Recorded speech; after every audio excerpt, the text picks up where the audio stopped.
not 9 o'clock, so we'll get started. Start with Karakia. Mata matauranga, ka whakapono. Mata whakapono, ka rongo wairua. Mata rongo wairua, ka marama. Mata marama, ka oho Māori. Mata oho Māori, ka mohio. Mata mohio, ka whai whakaro.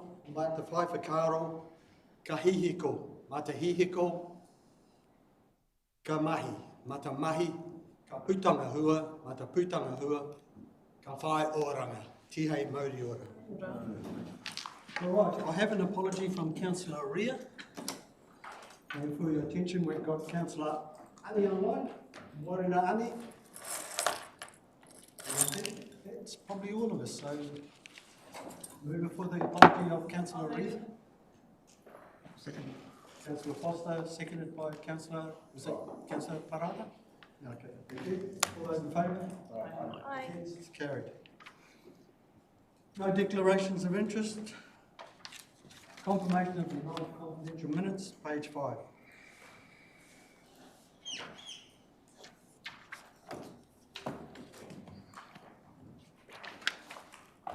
I'll move it. Second. Moved by the worship and seconded by Councillor Wharehinga. No matters arising. All those in favour? Aye. Carried. Moving on to action register on page 12. Happy with that? Cool. And government's work plan on page 13. I'll be out of here soon. No leaves of absence, acknowledgements and tributes, anyone? Nothing there. Public input and petitions, I've had no notice of anything there, no extraordinary business, no notices of motion and no adjourned business. So we'll go straight to our reports. And the first one we've got there is Climate Change Response Work Programme, page 18.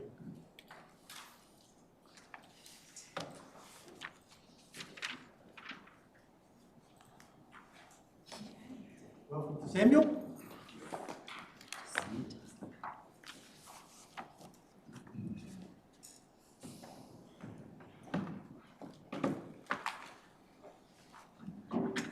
What is that?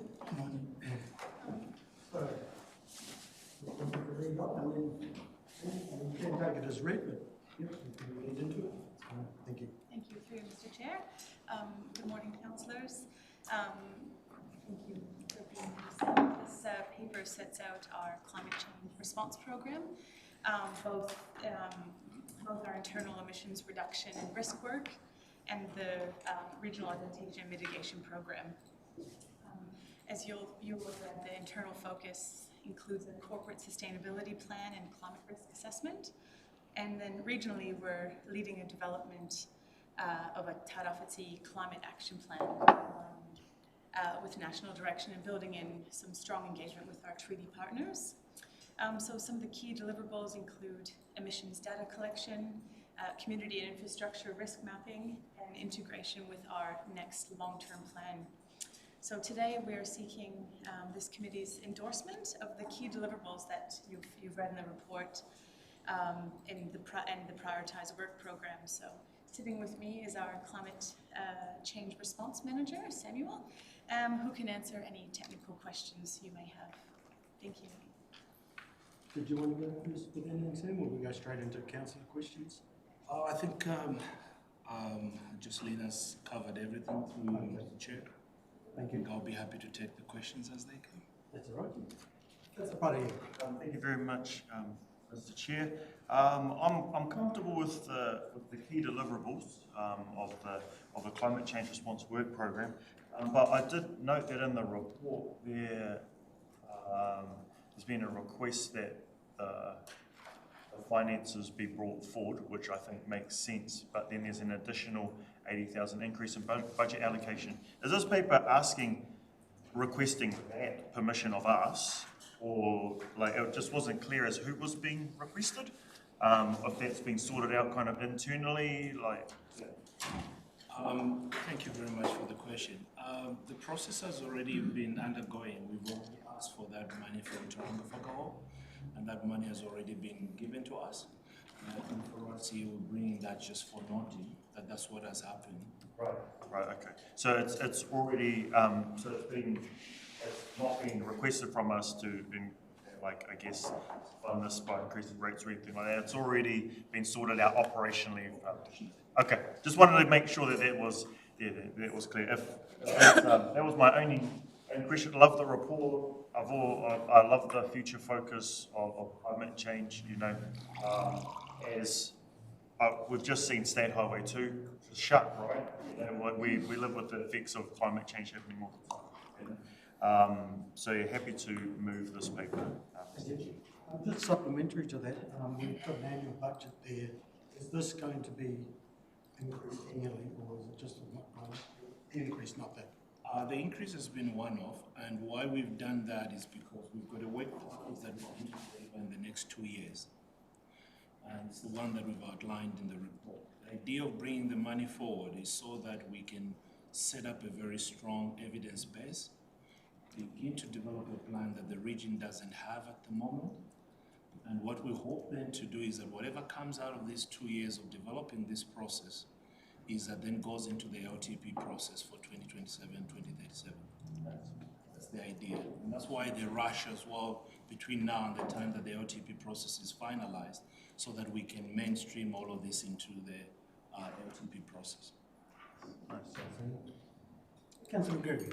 Thank you. And just I've got a couple of questions. On page 20, there's a climate response work program, and I was just wondering if there was any timelines around those achievements. Is my first question. And secondly, when I was first on council 6 years ago, we had this paper where we all decided, well, I didn't, but the majority of people just... You did, but for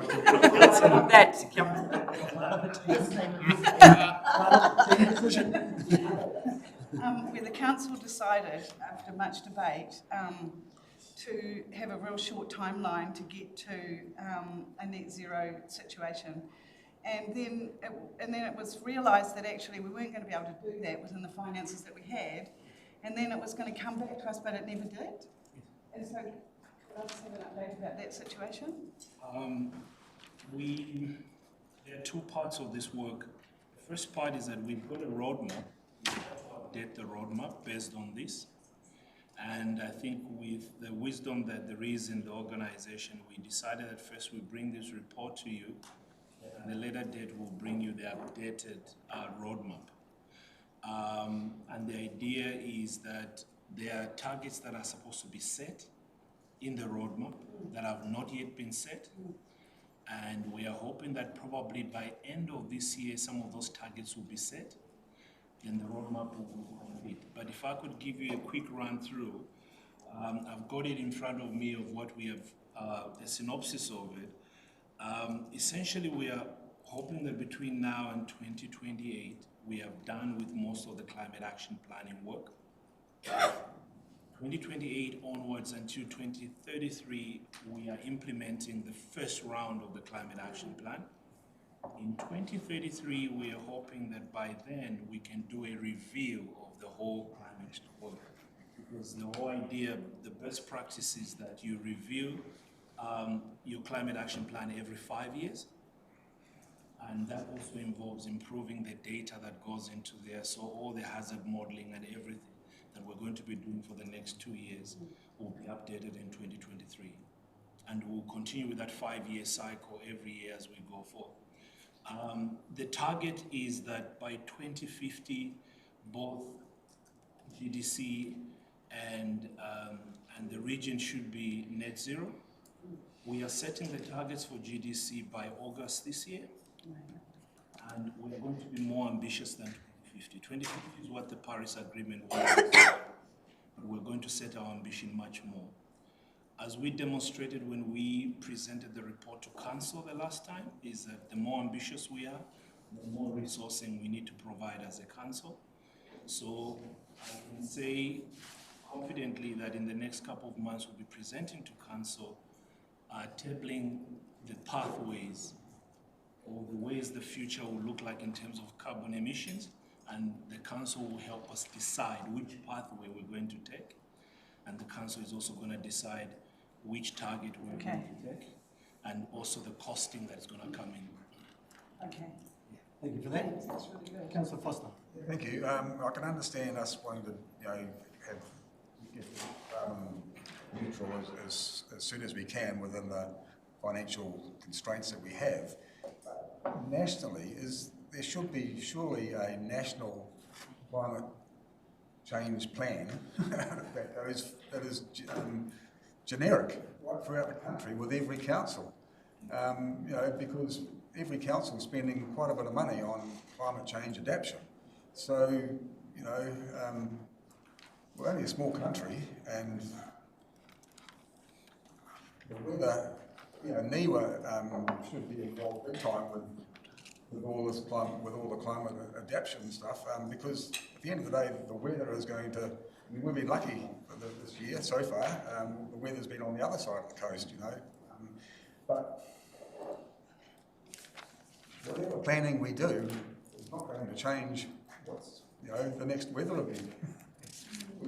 We understand what we need to do as far as drainage and water and all that kind of stuff, but yeah, I do struggle sometimes when I read this to figure out how what the benefit is. I can see the benefit of trying to achieve net zero, carbon net zero, but the other stuff I kind of struggle with a little bit, I'm afraid.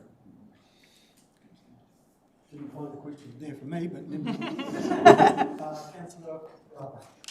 Morena, I too appreciate the report and appreciate the work plan and Edmund's report. There were just a couple of questions really I had. It's awesome that as a region we're thinking about our own climate adaptation. I can't help but see the opportunity perhaps for local mentorship potentially in this space. I know that's an expensive and difficult thing to do, but having those skills that are based here in the region I think is really, really valuable, and the more local people that have this ability, and obviously sitting under your leadership would be really valuable to the region long beyond us. So I don't know whether or not there's space to consider what internship, mentorship, particularly for Māori, what that might look like, because it's more likely that young Māori from this region will stay here in this region, and that information and that the skills that they learn from your particular team will be spread across the region through the various iwi as time goes. So I just couldn't help but see the opportunity to potentially raise that as an opportunity.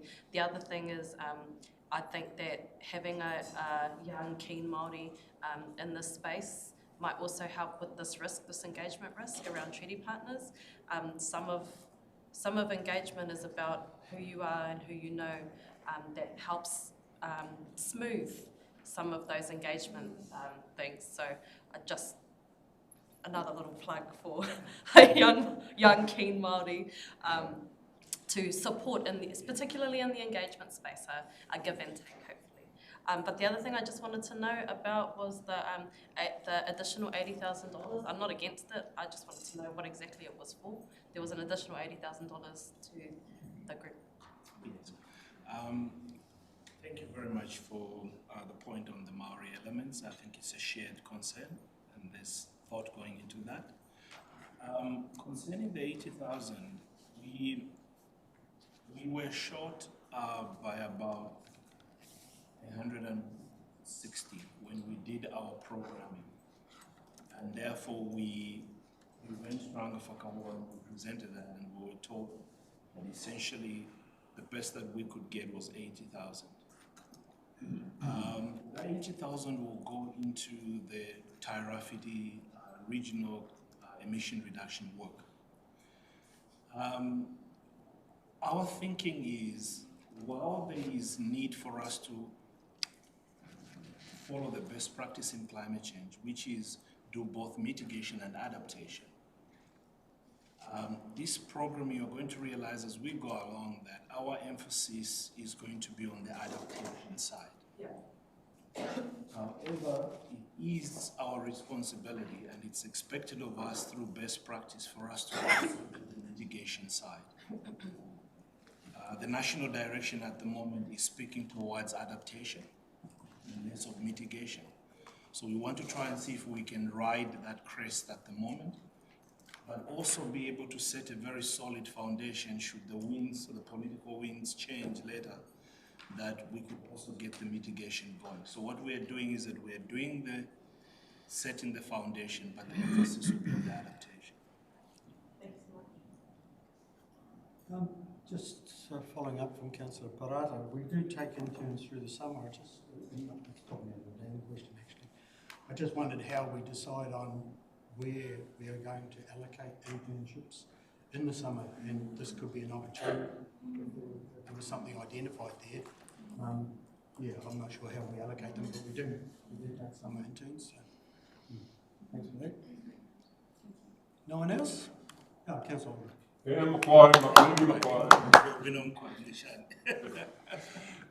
One question, Sam. Yeah. Rovania asked a similar question, but being a little bit more specific. How much of this fund will end up going to an outside consultant?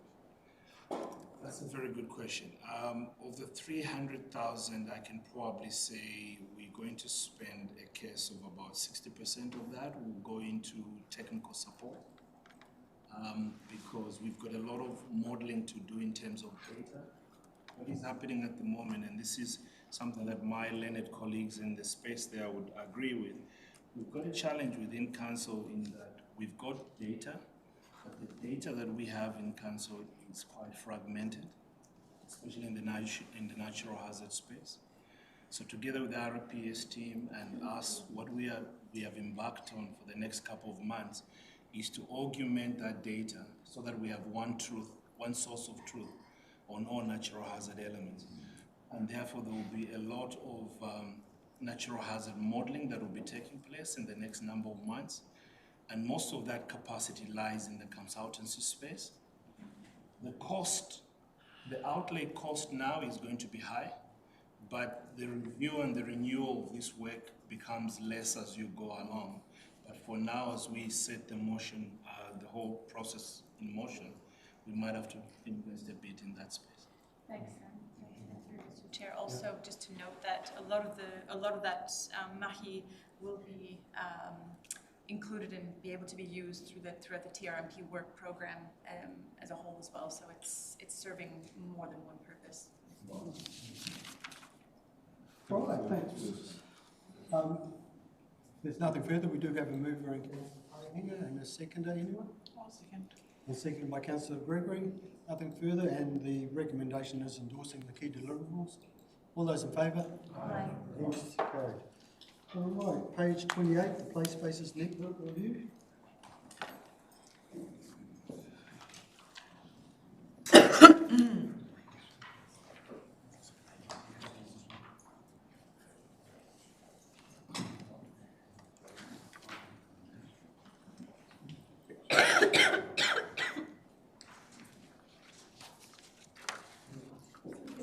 We have the lovely Angela and Katie here to present this paper for us and our presentation. Yes, yes.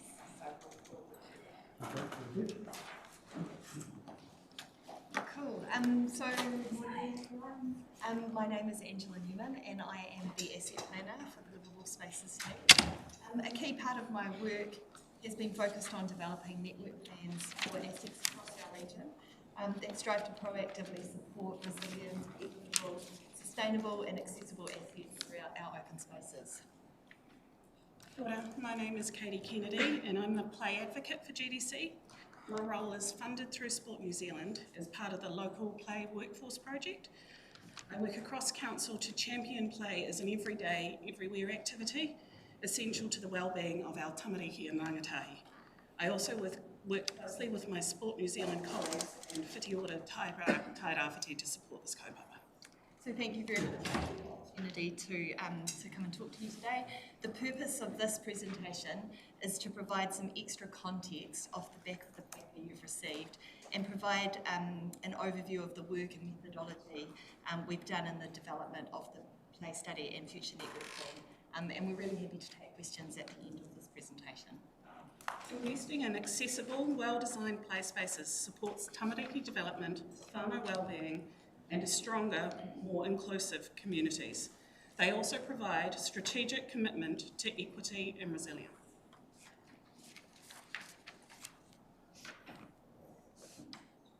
Over the last 18 months, the Tairāwhiti Play Study and Future Network Plan reviewed all council-owned play spaces, assessing safety, condition and accessibility. This audit informed some of our long-term planning. We then prioritised investment based on asset condition, renewal timing, play quality, development potential, including climate resilience, and community needs using data on equity and access. This ensures strategic, future-focused investment in play that supports tamariki wellbeing and meets community needs now and beyond. So here's a bit of a snapshot of what we currently have. We have 41 council-facilitated play spaces across our region, 28 in our urban areas and 13 serving our coastal and rural communities. Most are built with standard equipment, so things like swings, slides, modular units, and they use compliant wood chip safety surfacing. Our network is ageing, with an average play space age of 15 years, highlighting the need for strategic renewal and investment. So some of the key findings from our review. Most new play spaces come from township budgets, but as community priorities shift towards prioritising resilient infrastructure, play spaces aren't getting the focus they used to. We have 2 urban destination play spaces. They are both midlife and need proactive renewal soon. Our urban neighbourhood play spaces are often outdated, low quality, and lack variety across Across the network, 8 out of 22 only have a single set. Outside of townships, renewals have mostly been reactive, fixing failing equipment without upgrades. In the last 6 years, only 1 proactive play space redevelopment has occurred in the urban area. We currently have no fully accessible play spaces that support people with physical, sensory, developmental or neurodiverse needs.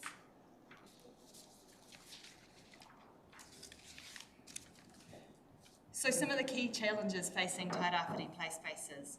23 play spaces will need upgrades within the next 12 years based on a 25-year asset life cycle. What would have cost $50,000 to $100,000 to deliver a neighbourhood level play space is now costing between $150,000 to $200,000. So for context, that's equivalent to our entire annual play spaces budget. Safety standards have evolved from when many of the sites were originally put in, and alternative accessible surfacing alone can swallow up to between 40 to 50% of a project's budget.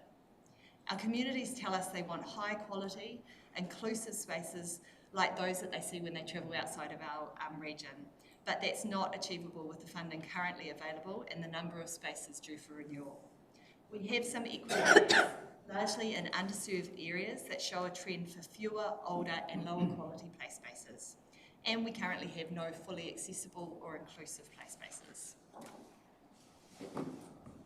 As part of the play study, we've been trialling new approaches to support more responsive and sustainable future network. We've introduced bespoke natural play using locally sourced durable timber. These have added benefits of supporting local businesses, reducing our carbon footprint, and can be recycled at the end of their life. Through creative integration, we're working with local businesses to deliver natural climbing features, utility elements, and dual-purpose designs that blend both play and function.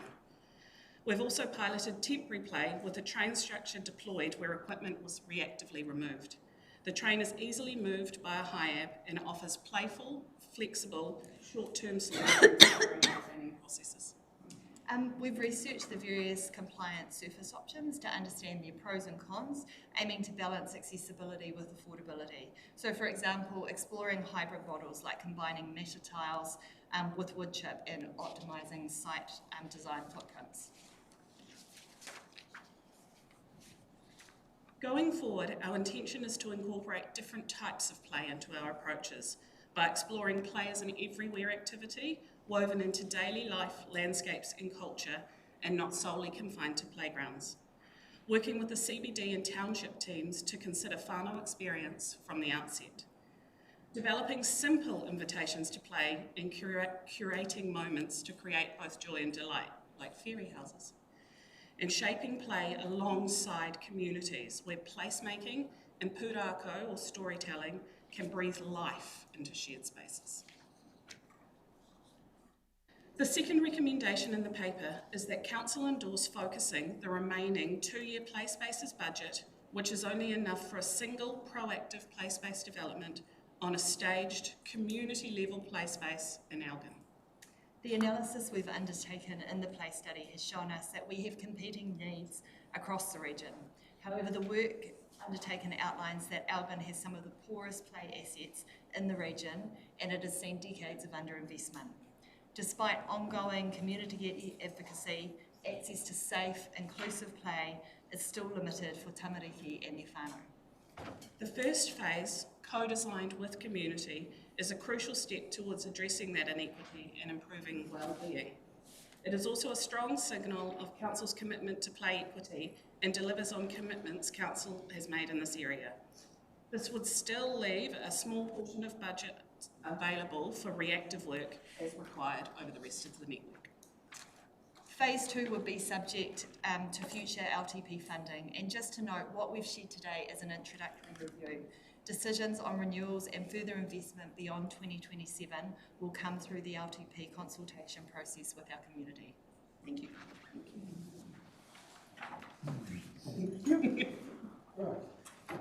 Councillor Wharehenga. Thank you very much, Mr. Chair. I won't stand for this one. Really love the paper. I've shared this around this table before. I've roamed around these Elgin streets and stuff like that. I know the struggle that it's been to, as a young Māori boy trying to get from that area into the beach, to adventure playground, all of that kind of stuff. It's a struggle. And not only that perspective and lived experience, but I also heard some of the same things from some of those kids, from some of their teachers, as a counsellor when I met there a little while ago with Sports, now Whiti Ora Tairāwhiti, but Sports Gisborne Tairāwhiti back then. I think this is the right thing for us to do in terms of, and I don't want to use words like equity of play space and all of those kinds of things. What the message is that there's this very real lack of community and children play spaces in one of our areas in Gisborne. I mean, it makes complete sense to invest heavily into that space in order to make it, bring it up to the same level of community play spaces and children's play spaces that exist everywhere else. Again, it blows my mind that we literally have this island of underinvestment right inside of our city. And this is our opportunity to rectify that. This is, I'm stoked that prior to me leaving council, this is one of the things that I get to vote on. I do want to highlight that in paragraph 38 is what the recommendations are linking to, which is around the majority of the play spaces renewal budget over the coming 2 financial years is prioritised into the design and the delivery of the first stage of this Elgin project. You know, that's an important statement to make. It's important for us to be honest about that's where those budgets, that's where the majority of that budget is going to. It's going into Elgin. Why? Because there's been bugger all that has been invested into Elgin over, I'm 45 this year, over 45 years of underinvestment. This pales in comparison in regards to the rest of the investment that has gone everywhere else in our community. So I'm happy to move this paper. I'm stoked that this is getting moved along. And when I leave council, I will be watching. I'll be watching that 10-year plan program, and I'll be making sure that this stays on. So kia ora tātou. Just a little bit of history. Elgin has been in our sights for quite some time, but the issue has been identifying somewhere to put it. We did have a policy that there had to be a playground within 750 metres access to anyone, and we really struggled. We really struggled finding a site in Elgin. So, yeah, the need is there, and it's been there for a long time. So it's good to see that we're making progress on that. Councillor Parata. Did you move it? Yeah. Oh, yeah, well, but my favourite thing to talk about besides climate change is play spaces. So it goes without saying that I truly support and passionate about and hope to see the development of play spaces in Elgin. I love pop-up play, I like community play, I like playground development, I like walkways, like all of those things contribute to the wellness of the region. And as much as we as adults have to think about core infrastructure like roads, for example, or like waterways, like our environment, our tamariki so often get forgotten, and playgrounds offer the space for families to play together, which doesn't always happen when you're at home and you're in the heavy grind of your day-to-day life. Going somewhere outside that has the facilities to play creates a happiness. And for some whānau, lots in our region, who is not that happy at home, the playground is a safe space.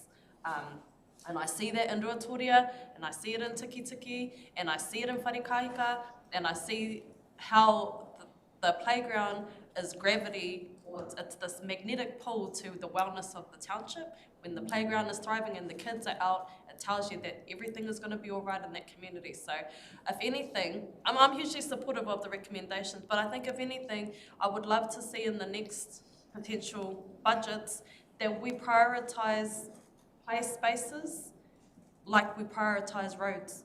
Like putting it down to township money just is not really enough.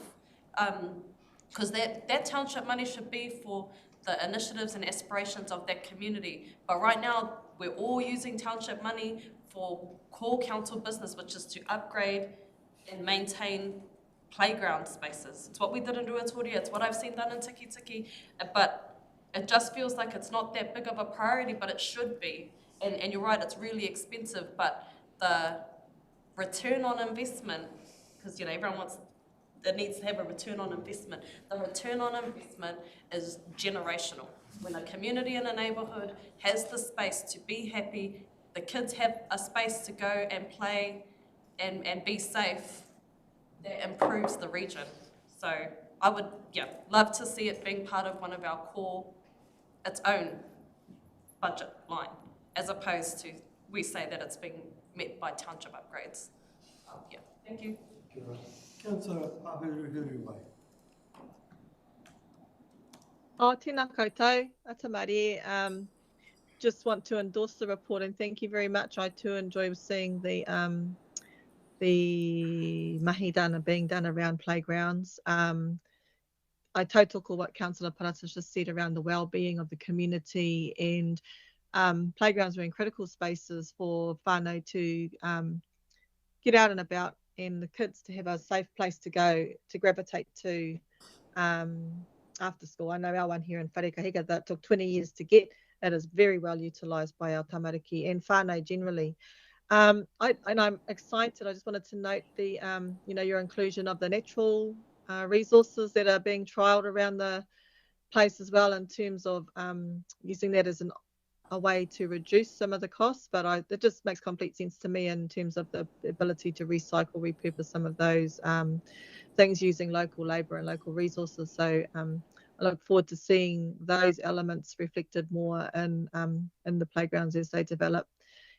Thank you, Josh and Councillor Cranston, for your little bit of history on Elgin. I'm not familiar with our Elgin community, but what you talk about in terms of the underinvestment in this space, I think it's worthy of our support. So I look forward to seeing how that shapes up too as time goes on. Appreciate too that all of this will fit into be aligned to the long-term planning, and look out for Josh being on the keeping on things on outside. Thank you. Councillor Gregory. Thank you. That was a fantastic presentation. Thank you. And what a great job Katie's got. Absolutely. I support everything that Councillor Parata has brought up, but I just wonder if there is an opportunity that Elgin investment can be an inclusive playground, or is that asking too much? You know, like for kids that have difficult sensory, autism, all those things. Yeah, through the chair. Thank you, and thank you for bringing up that point. That is certainly something we're hearing increasingly, not only within our own community, but generally around the country, that has been considered within playground designs. One of the benefits of doing designs from the outset and considering universal design is making play spaces accessible for everyone. I guess we would, the recommendation is we would work really closely with the community, but that is certainly something that we've identified. We have a shortage of, and certainly our hope would be that would be well considered within the Cool. Thank you. Right, Councillor Telfer. Yeah. Look, money is always a problem with everything we deal with around this table. But I do wonder whether we talk about these playgrounds have got company in their life or whatever, and so we tend to get someone in to redesign it, and we rip everything out, and it all goes in the scrap heap, and we come up with a new stuff. And I'm just wondering whether there's a golden opportunity to recycle a lot of this equipment, because a lot of it doesn't all just fall apart on the day. And I just remember a classic was the Waipoa School, which was on our place education department. That's when they were all changing all these playgrounds over. We came in with all the chip under the safety, health and safety came in. And I remember they came in and they built this new playground, but we actually left the old one there. And for a long time, there's hardly, you go and watch, you drive past, and there'd hardly be a kid playing on the new one or playing on the old one. So I just think there is an opportunity. We're always short of money, but if you look at a lot of the equipment, it's well used. We've got some clever engineers in this district that can actually upgrade and recycle it, would actually give us the ability to do a lot more. Thank you. Councillor Foster. Yeah, thank you. Now having a 2.5-year-old little Okapuna grandson, I've frequented a lot of the play areas all around the place, and it's just such a enlightening thing. You kind of forget after your children grow up how important play areas are, and I just was so happy when I read this to see what's happening. Unfortunately, I know the upkeep of a lot of them is pretty hard, but most of them now with the new products that have been used are handling the conditions quite well. But it's really good to see that local product is being used to implement and different designs on things, because it's just it is so important for kids. Particularly, I see my grandson. He's alone in his own. He goes to a playground and there's always other kids around. They just bounce off each other, and all the kids are just interacting. It's just such a cool environment. So yeah, I totally agree. Elgin has been. I've been around the table long enough to know that Elgin has been missed out for a long time, so nice to see that we're going to prioritise Elgin. So I totally support this paper. I'm happy to second it as well. And go through it. Awesome. Thank you. The map on page 42, I just wondered how like if you look at Heath Johnson Park and Waikirikiri Reserve, to me those playgrounds are essentially the same, but they're classified as different colours. How does that work? Why is one a destination and one a community? These are through the chair. These are the future intentions. Heath Johnson has, so we have a intended destination area there and a community level destination for Waikirikiri. That was done around the geographical kind of spacing and ensuring that neighbourhoods, so the Kaiti area would have access to a destination playground. There was also some around the future development strategy and looking at the housing intensification likely to occur in the future. So it's about the supporting amenities in those spaces. So the extension to the reserve beside it in Heath Johnson and that connection to the ecological side of things, the toilets and everything else around it. supports that as a destination site a little bit more likely as the community space. It also has more pieces of equipment.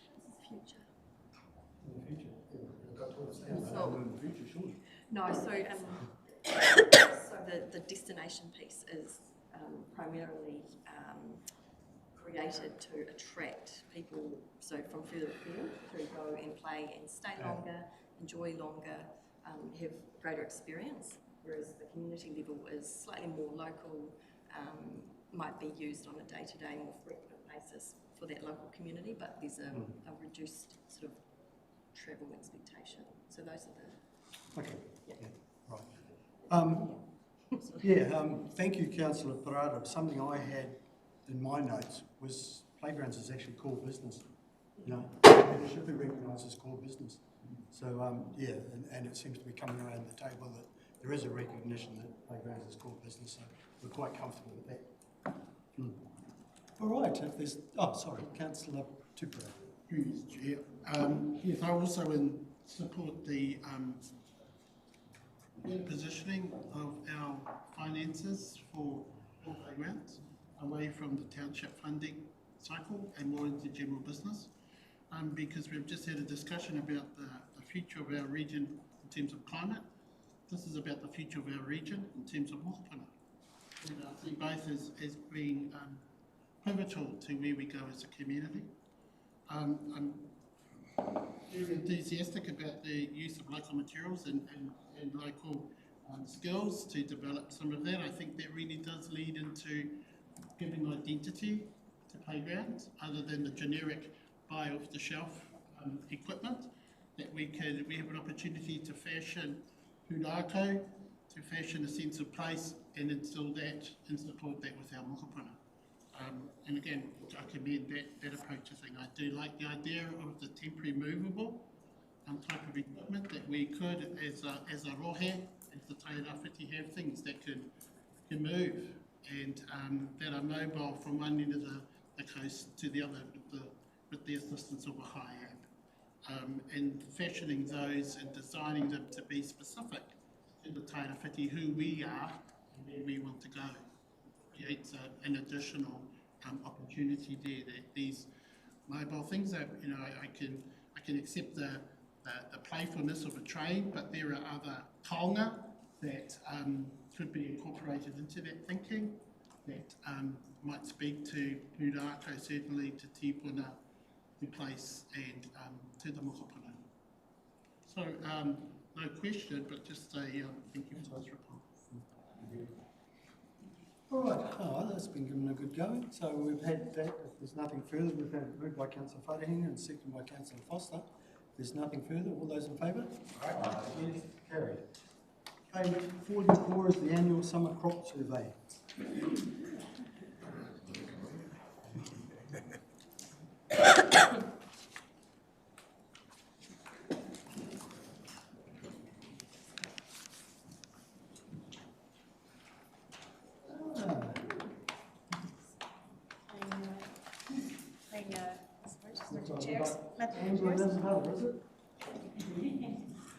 Welcome.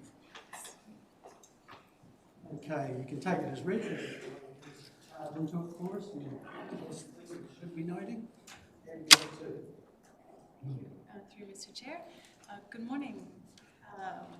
So this report provides a summary of the 2024-2025 summer crop results from the region-wide survey undertaken by the Council's Environmental Science team, and also the 10-year trends for the Poverty Bay Flats and Taruhiro River catchment. Great report and a job well done to the Environmental Monitoring and Science team. With me, Amber, and who is our Environmental Monitoring and Science team, and introducing you first time at the table today. And the author of this report, Isabella Clare, who's our environmental scientist, marine and coastal. They're both here to answer any technical questions you may have. All right, you all read that? Thank you, Councillor Foster. Yeah, thank you. I really enjoyed reading this. I've been following these over the years, and there doesn't seem to be a huge different trend, except for obviously the maize and sweet corn, and the major ones that we've had in the past are slowly on the decline, and we've got apples and kiwi fruit and all that on the increase. But there was also a couple of thousand odd hectares of land that was accessible. So is there any idea of what kind of crops were in those inaccessible areas that you couldn't monitor?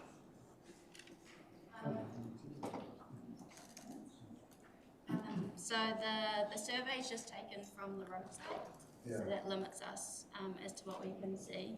And if we were going to do it, to be able to know what's in those other areas, it would have to be via up-to-date aerial imagery or through quality data owners. So yeah, we just done what's been done in the past, just by the roadside. So that is one of the limitations of the study. Right, yeah, because it seems like a big area. It's almost a huge area that not known, isn't it? Yeah. So yeah, but no, it's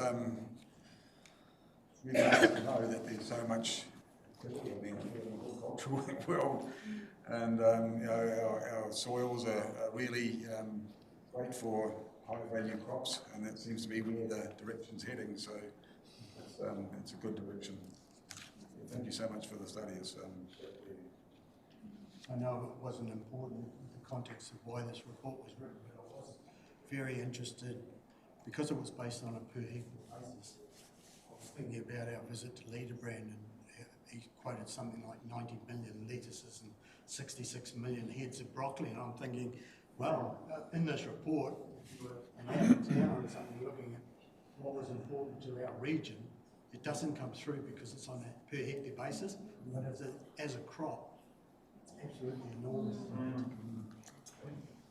Okay, nothing further? Yep, here we go. Councillor Alpha. Yeah, it's just on the comment here that approximately 4,000 hectares of the cropland is in breach of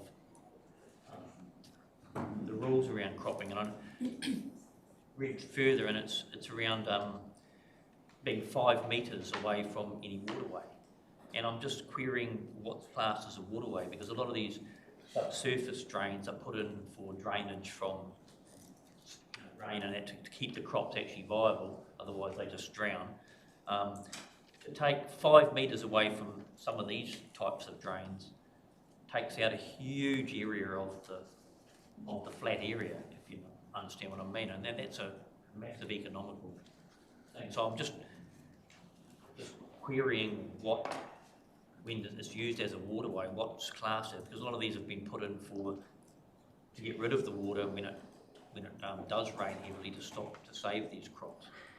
Yeah, it's just 5 metres to look around 5 metres, and then the weed infestation and everything else to come through. Where that's come from? Is it a national direction, or is it something that we've come up with? Yeah, so the definitions of those waterways are in the Tawhiti Resource Management Plan, in the chapter that's mentioned in the report. And there's four that we look for within the crop survey. It's not just within 5 metres, it's within 5 metres of a roadside drain, within 5 metres of the edge of a modified watercourse or stream, and then there's within 10 metres or within 5 metres of waterways. And they're the ones that we look for with the survey. But yeah, the rules around those, definitions around those are within the resource management plan. That's you, Councillor Tupper? Yep, no, you've been puzzled there. I'll go straight to Parata then if you're still thinking. Councillor Parata. Well, I am. There's nothing. It's what we've got at our plan, but I'm just querying the actual, the practicality of it, and the actual. If this is implemented right to the letter of the law, we've got a huge economical impact on our district, and at the moment we're struggling for every dollar we can get. So. Councillor Parata. Yeah, I sort of had a similar thought. I understand that the way we apply legislation or the way we apply regulations is to the letter of the law, but we must be able to do this in a way that is practical and logical. And sometimes, like what Councillor Telfer is saying, it doesn't seem practical or logical, it just seems like smacking the stick for the sake of smacking it. And I'm not accusing anyone of doing that, but I do ask council, can we operationally consider, are we being practical in our application of these regulations? That's one thing. I really enjoy looking deeply into horticulture, because I understand that horticulture in Tairāwhiti is a big employer of our people. Lots of people are employed by the horticulture industry, and they give lots of first-time employees an opportunity through seasonal work. And I've realised actually, well, this might have been 10 years ago now, but if you wanted horticulture to be your full-time job, there were enough variety of crops in Tairāwhiti. You could work all year round, all over the East Coast, and be very good at your mahi.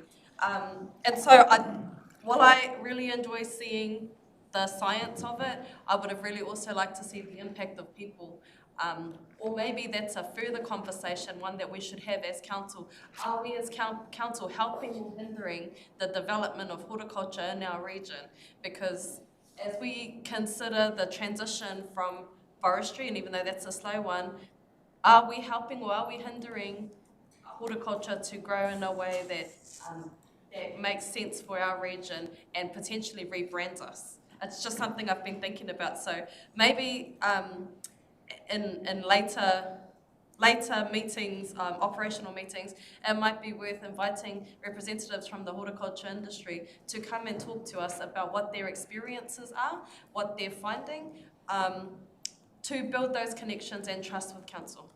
But other than that, I thank you for the report. I think it's very interesting. I don't know, did we move it?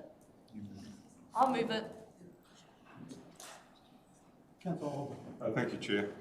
I know this is a Chief Executive report. Can you tell us what the brief was? What brief were you given to run this report? You weren't given any brief? No, we were just set, this is done every year, and okay, so we are asked to bring the results to the Next question, committee. do you use Stats New Zealand, which every farmer in the country is supposed to fill out annually and in detail over 5 years? Do you use Stats New Zealand as a source for this report? All of it is collected each summer by our summer internships. Right.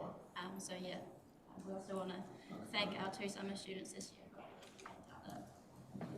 I would have thought the Stats New Zealand figures would be a useful resource to go to, maybe to fill in some of your gaps or to check your figures.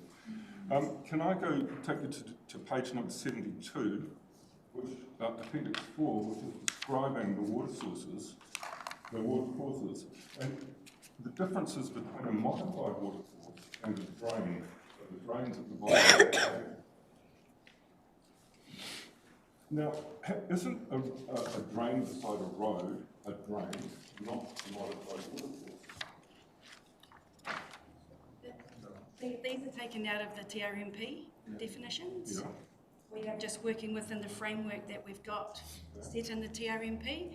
And just follow on from the query from Councillor Telfer, the purpose of the setbacks is to protect water quality. That's why they're in the plan. Okay, so I did some maths. Can you show me where it says that a drain has to have a 5 metre setback? It's a 1 metre setback, isn't it? A drain.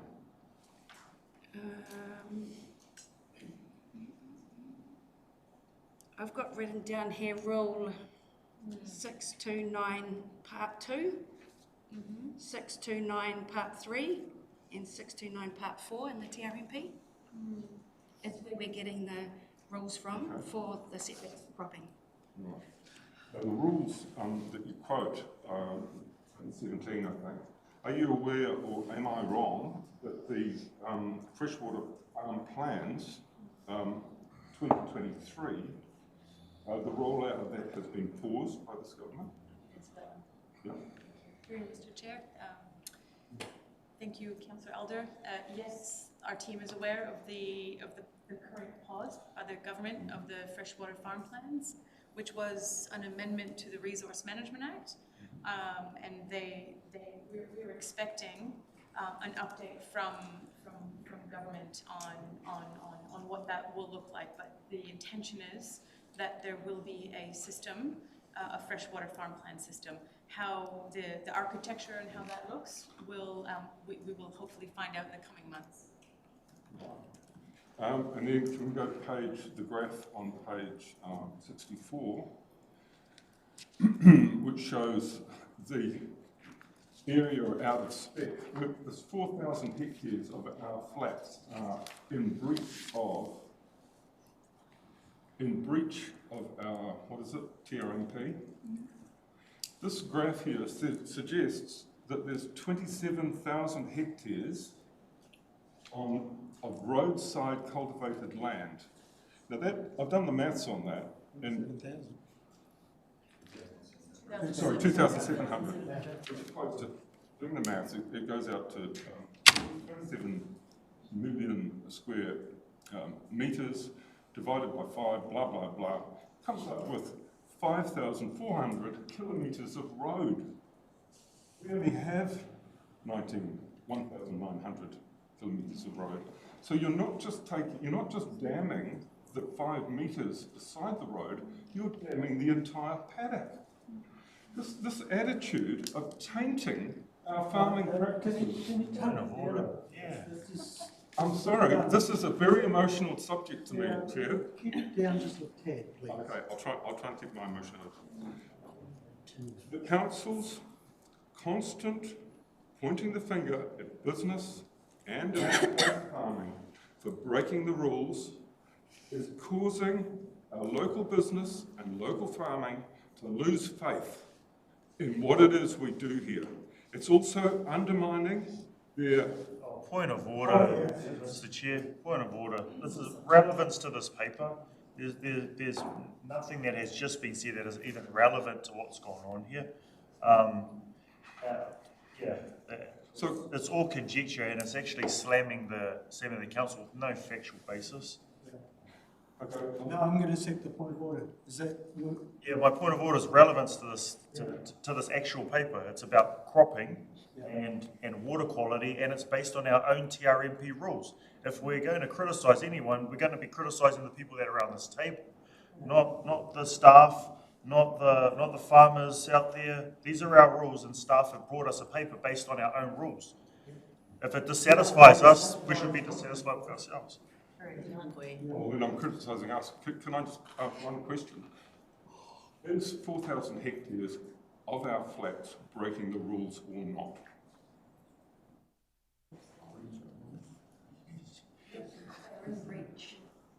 They're in breach of the 5 metre setback.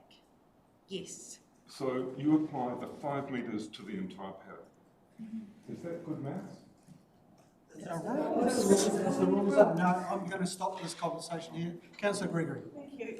Could I please just ask a question? It might be a bit dumb, but can you use a drone to go up and check those? Oh no, because they stick them. We did all that stuff last year with that. Okay. Is it illegal? You have to get landowner permission to do such things, yes. Yep. Thank you. Councillor Tim. Tēnā kote, thank you very much for the report. I want to focus on page 51 and come back to the water threat in relation to the mitigations that are available to sort this out. I have a contrary opinion to the opinion put earlier that it will take the land, and my contrary opinion is in the favour of the maintenance of quality water for all living forms, not only human, but also for all the biodiversity. On that basis too, I want to recognise that the importance of our water is an intergenerational thing. I understand the need for the businesses, but without quality water, everything in the environment ecologically suffers. And then that suffer flow on, then in the end it hits all the biodiversity before it comes to us as humans. So the importance of your regulation and mitigation in this is especially important, especially if we are to maintain the well-being of everyone in this community. On that basis, What then does it mean to mitigate this when you go in knowing that it's almost, what percentage? 49% of this issue occurs for the entire district that you've looked at in relation to cropping. Now, why that's important to me to know that in terms of what is your mitigation, knowing that 49 is big, that there must have been another figure in the year preceding and the one preceding that. I want to understand statistically, have we been able to diminish, or is this actually not a diminishable problem based on the last 5 years of water quality setbacks breaching the regulation? Kia ora.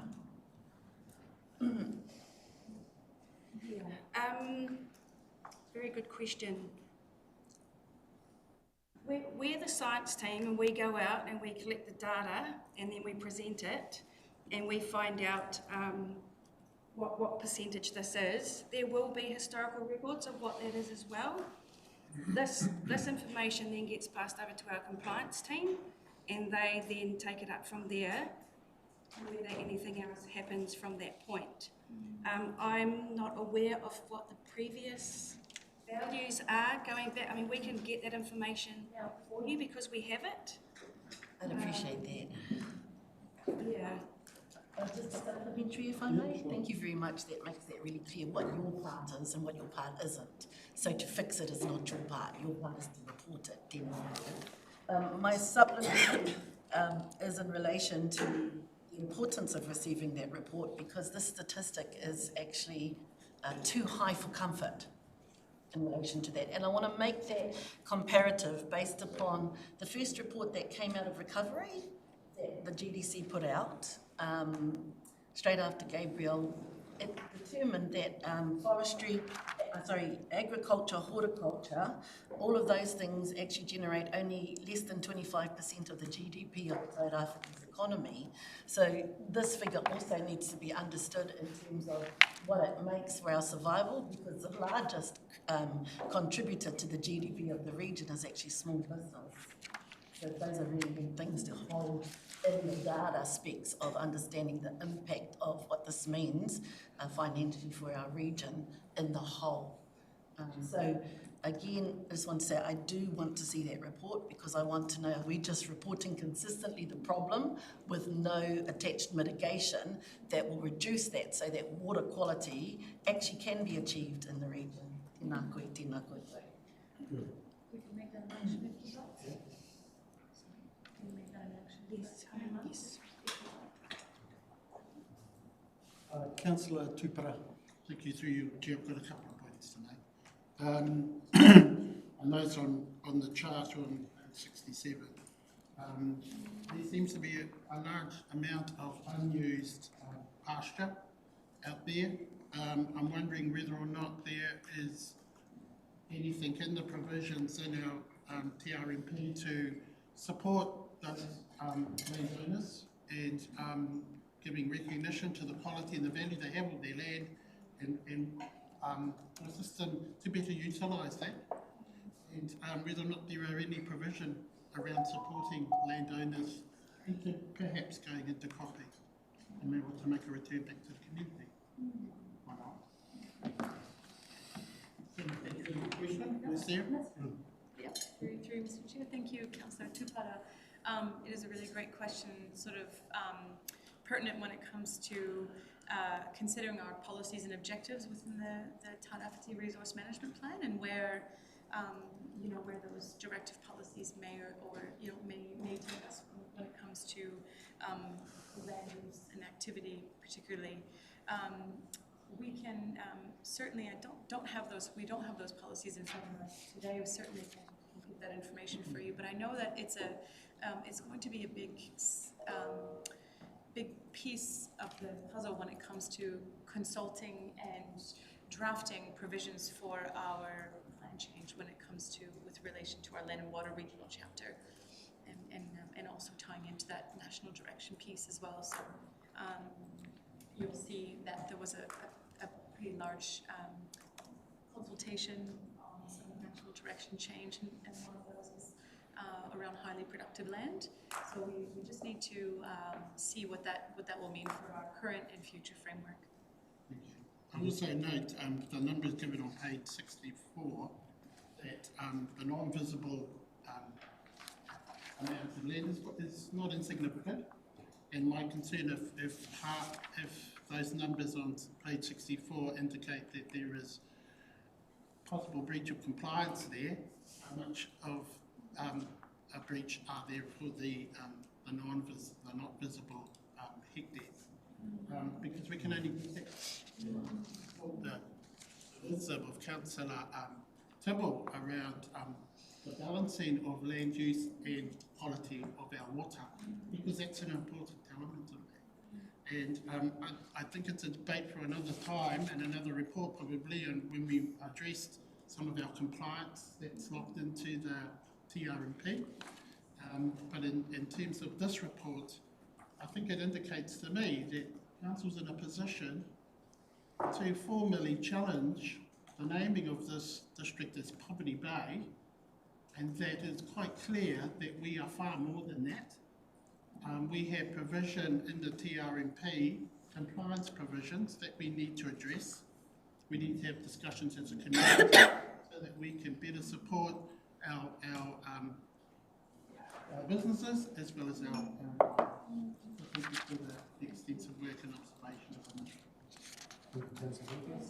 the Just add one more thing that's also on the TRMP, but it's in relation to the farm management plans. Crops are exempt from the 5 metre setback if they have a farm management plan in place. But as we know, the regulations have paused that as well. And we don't have that information to say that there's a farm management plan there. So there are regulations there that allow cropping to go closer when they have a farm management plan. We need to wait for those regulations to come through. So it does address some of the issues that have been raised around the table. Thank you. Hopefully we'll be able to understand all the next year soon with what that architecture Councillor Thompson. Yeah, just picking up on Councillor Alder's point, just for clarification. So if you've got say 1,000 hectare paddock, and say 10 hectares of that is within the 5 metre range, are you calling that 1,000 metres in breach? Should you not just be calling it 10 hectares in breach? It just seems a bit misleading to me to be saying there's 1,000 hectares in breach when there's only actually 10 hectares within that 5 metre rule. It just seems like you're sort of skewing the actual data. again, so through you, Mr. Chair, thank you, Councillor Thompson, for that feedback. And again, as we said, our role as the environmental science monitoring and science team is to gather that data, and we share that data with our compliance monitoring and enforcement team, who I think will have those those measures in place in terms of proportionality. But it's really good feedback for us. All right. Who is it? I've already spoken, but I haven't spoken, so make it quick. Okay, no. Councillor Telford, Councillor Karakia. I actually haven't spoken. I just brought up a point of order. Okay, cool. So, first off, Dr. Dunn, Isabella, and Jocelyn, thank you very much for the paper. I like informative, data-driven papers that just tell us what the story is. So that's why I'm comfortable with the fact that there's the full number of the size of those farms that are next to, that are within that 5 metre of the drains, because we should be knowing what the maximum is and then coming back from that.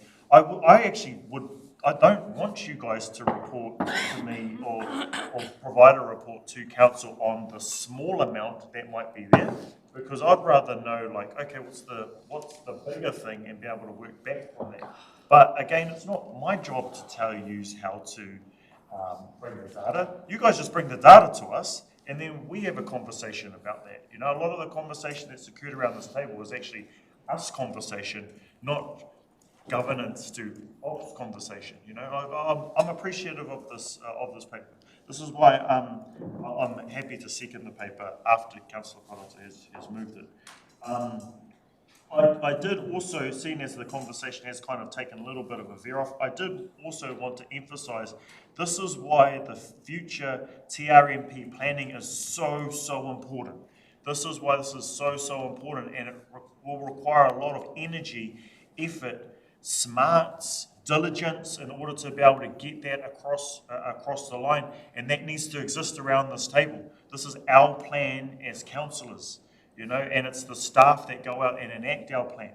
If they're doing something that's kind of a little bit askew to what we're hearing out in the community, well then that's on us to change those plans.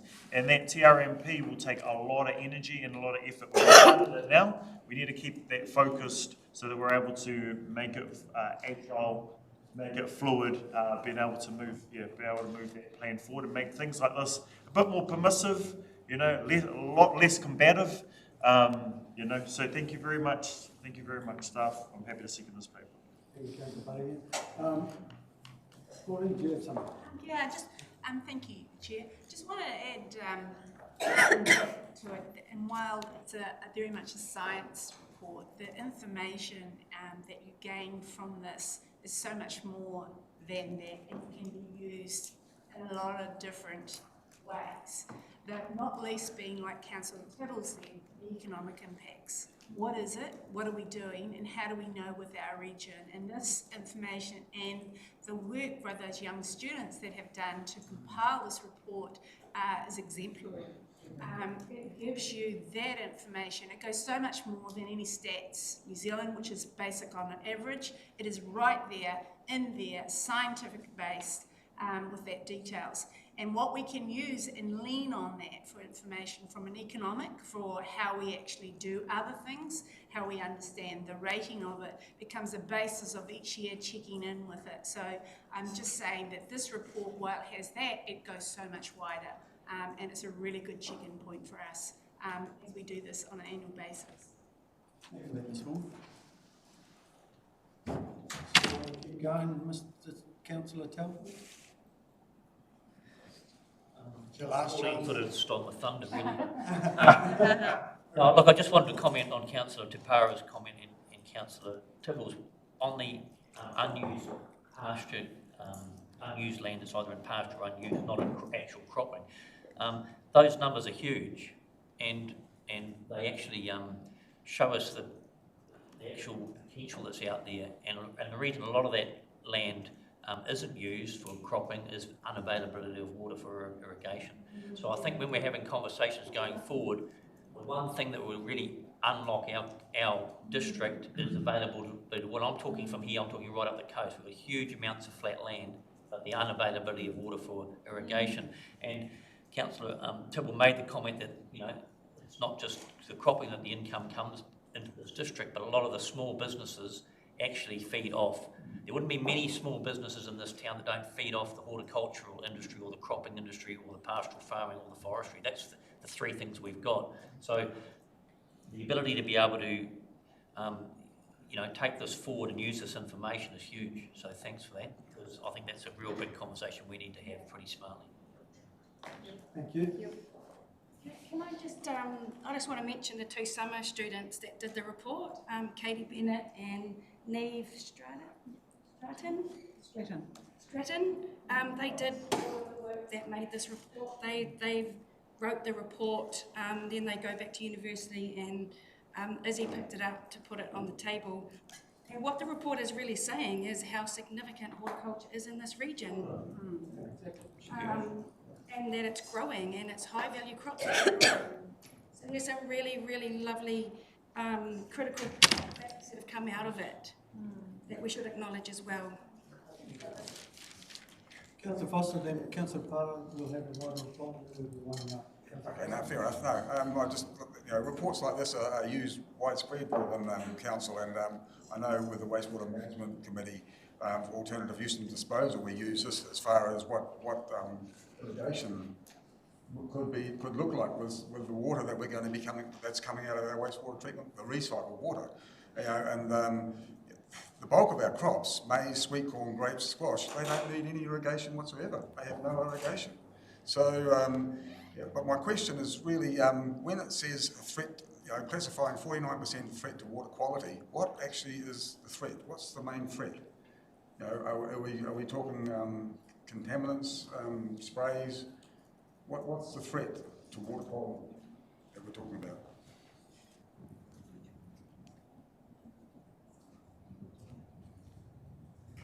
The setback distance is designed to protect water quality. So if you're putting on fertilisers, nutrients, and you're within that 5 metres, it's got a higher chance of making it into that waterway, therefore affecting water quality. Did you want to exercise your right of reply, Councillor Parata? Pardon me? Did you want to exercise your right of reply? Happy to. No, I feel like we've had a thorough discussion. Good observation. Sorry, actually, there was just one thing, but it's just a point of interest more than anything else. My understanding is, and correct me if I'm not right, my understanding is that the Poverty Bay flats are primarily whenua Māori. Is that correct? Do we know? I'll just double check. Yeah, but if that is the case, I almost guarantee that the name is not the Poverty Bay Flats. I guarantee that they've got a name. And I understand that we will recognise at this table where we're talking about, but if I'm right and it is Māori land, which I think it is, I would like to see going forward the name of those blocks so that we can start to recognise the mana whenua as well as the horticulture and the people who are leasing the whenua. Thank you, that's it. Thank you. Move Councillor Parata, seconded by Councillor Wharehinga. All those in favour? Aye. Okay. We're going to have a cup of tea and we'll be back at 10:25 and we'll adjourn. I have apologies from Councillor Ria and also an apology from Councillor Wharehinga. Moved by Councillor Parata, seconded by Councillor Preston. All in favour? Aye. Declarations of interest. We have any declarations of interest? No. Confirmation of non-confidential minutes on page 5. Read them.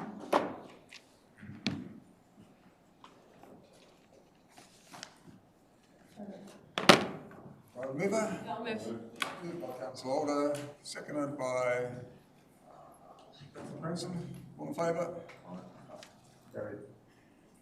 Okay, we've got the action register on page 10.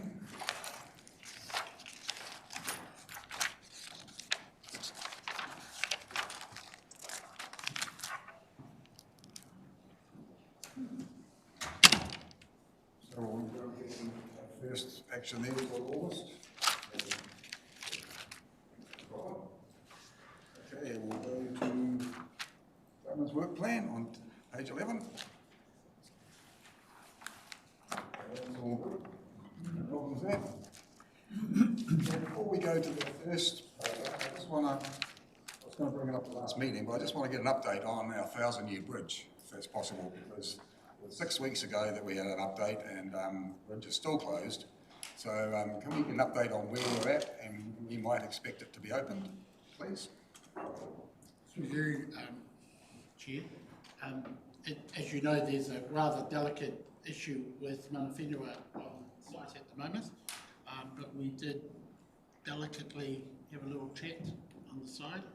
It was somewhat awkward, but there was a mutual understanding that we would continue on with that, and with their support, looking at the designs that we've done for the continuing of this, we'll engage probably in next week with staff, see how we can maneuver that. It is a rather delicate moment at this point, so we're treading a little lightly, but at least there is a desire to see it move forward. When you say delicate, has that got anything to do with, yes, with the occupation? with everything. Right. But there's still a desire to. Right. Okay, well, while we're on that subject, there's now an occupation in our beautiful harbour. And I'd like to know. Where are we going? Where are you going with it? It's not on any agenda. Huh? It's not on any agenda. It's not. No. So are we going to stick to the agenda? We can have that discussion afterwards. Okay, we'll talk about it afterwards then. Okay, page 16. Well, we've got no leave of absence, we've got no acknowledgements and tributes, no public inputs and petitions. Extraordinary business, we have none. Notice of motion, we have none. We have no adjourned business, so we'll go straight to page 16, waste management and minimisation plan. Okay. Morning, Nikoso. Gary.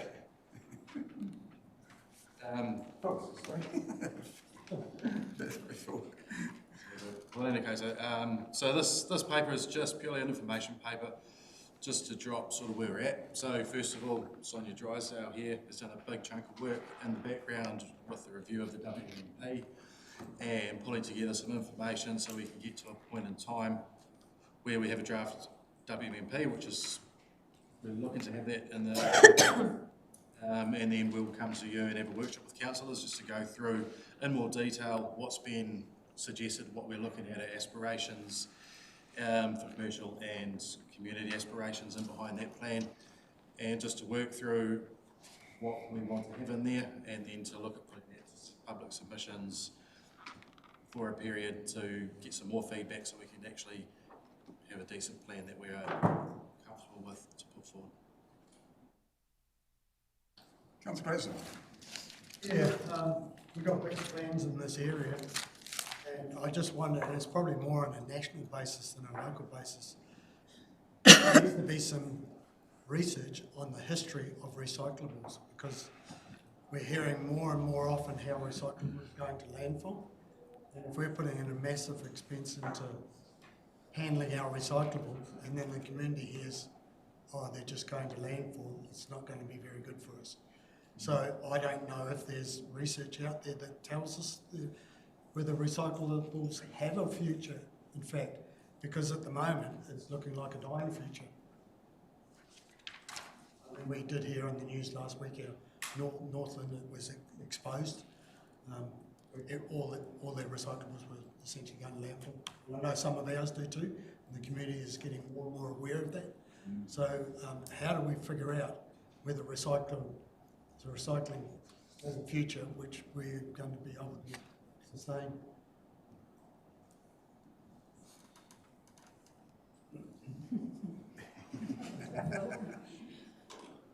In short, yes, we need to do a piece of work around that, a lot of finding out what those markets are and what markets actually require, and a lot of it is coming down to, I hate to say, contamination rates in the product. So the end users are getting quite stringent on the products they're receiving, whereas previously we were able to recycle a lot of products.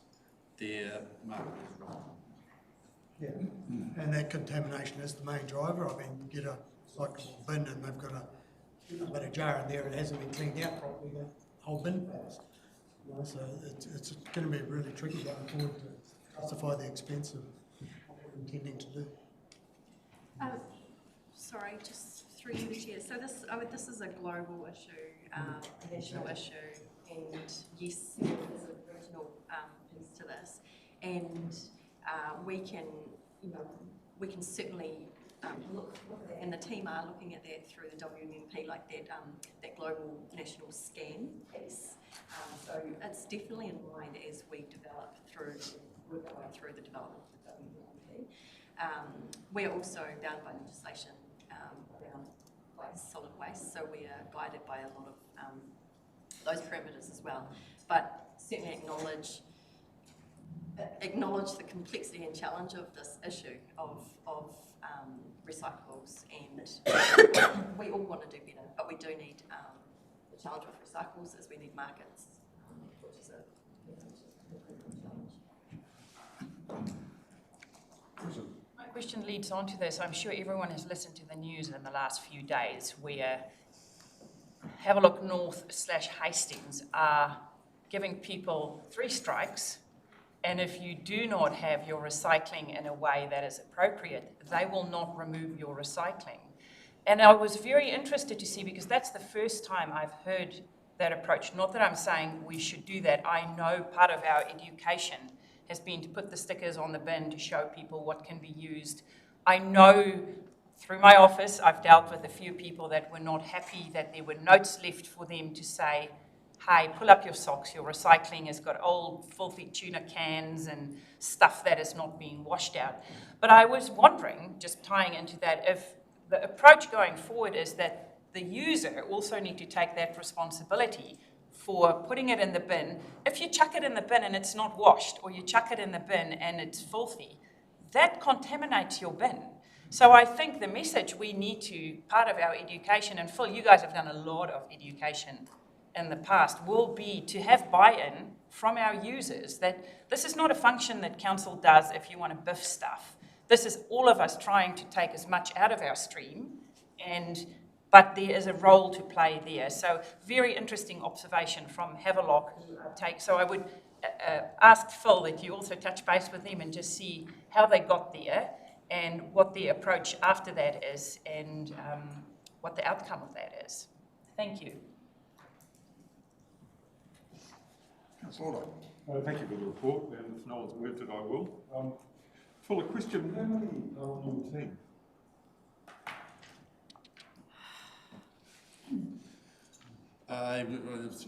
He's on my team. Why? The reason why that, Councillor? Yeah, because I was looking at the org charts that we've just received, and it did look like quite a small department within the structure of the whole enterprise. And this is such an important area of our lives, is looking after what we waste. And I guess I'm hinting at the question, is this department under-resourced?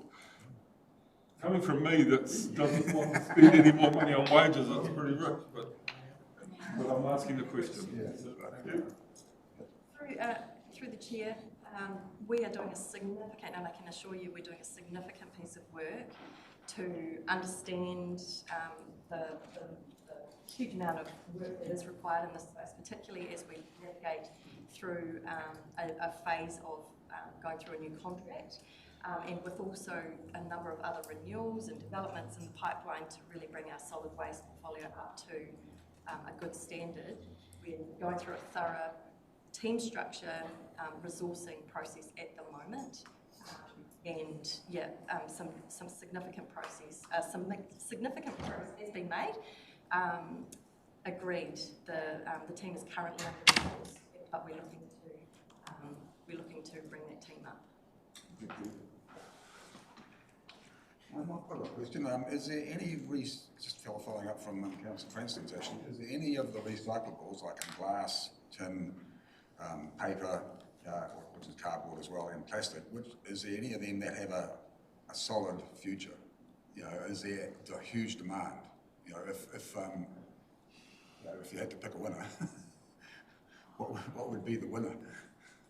Metals is a good market at the moment, Metals. but it constantly shifts. And with regards to the far north, it was just the number one grade plastic that they no longer take. And with regards to the 3 strikes, it is practiced in other regions, other methodologies to improve the standard of presentation of recycling.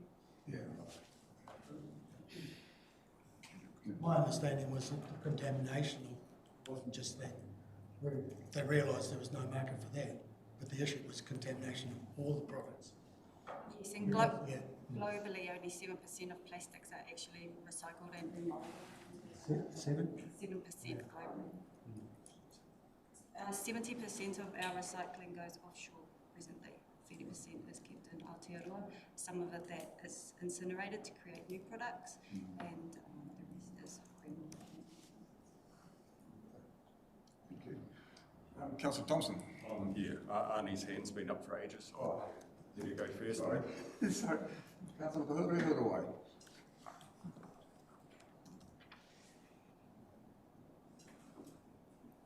You're on mute. Aroha mai, thank you, Chair. As you know, I love talking about rubbish. I guess, I mean, is there any education happening in our schools? Because it seems to me that kids are great at holding their parents accountable when they buy into stuff like recycling, waste management. They'll be the first ones to say, hey, You know, you're putting that in the wrong place. It needs to go to recycling. It's not clean. And so my question is whether or not there's been any education in the schools, and also what is our strategy around parakore in the council and actually not creating rubbish in the first place. That's the top of the sort of the triangle, and the parakore space is refusing to create rubbish in the first place. And I know that they have a strategy around approaching the supermarkets, you know, fresh fruit and veggie spaces in particular, where encouraging them to no longer wrap them in plastic. So you have paper bags in the supermarkets now, which means that there's less plastic going from the supermarkets into the homes to then end up in not being cleaned properly and then into the landfill. So there's lots of bits and pieces to the puzzle, and I just wonder if we've got a handle on all of the pieces in the puzzle and what we're doing with the overall strategy around waste management, because it seems to me we're dealing with the end rather than addressing the matter that's at the beginning of creating rubbish in the first place. Also, the around community and hapu buy-in to in our rural towns, as you know, it's something that we're heavily involved in terms of helping to reduce the amount of waste that's being created in our rural areas, rural townships, that then don't have to get shipped to landfill. That's me. Thank you. Thank you. The question around the schools, yes, we do have our Enviro Schools program, which we run locally. I can't remember the number of schools, but there is a vast majority of schools in region that are signed up to that program, so we're doing a little bit in there.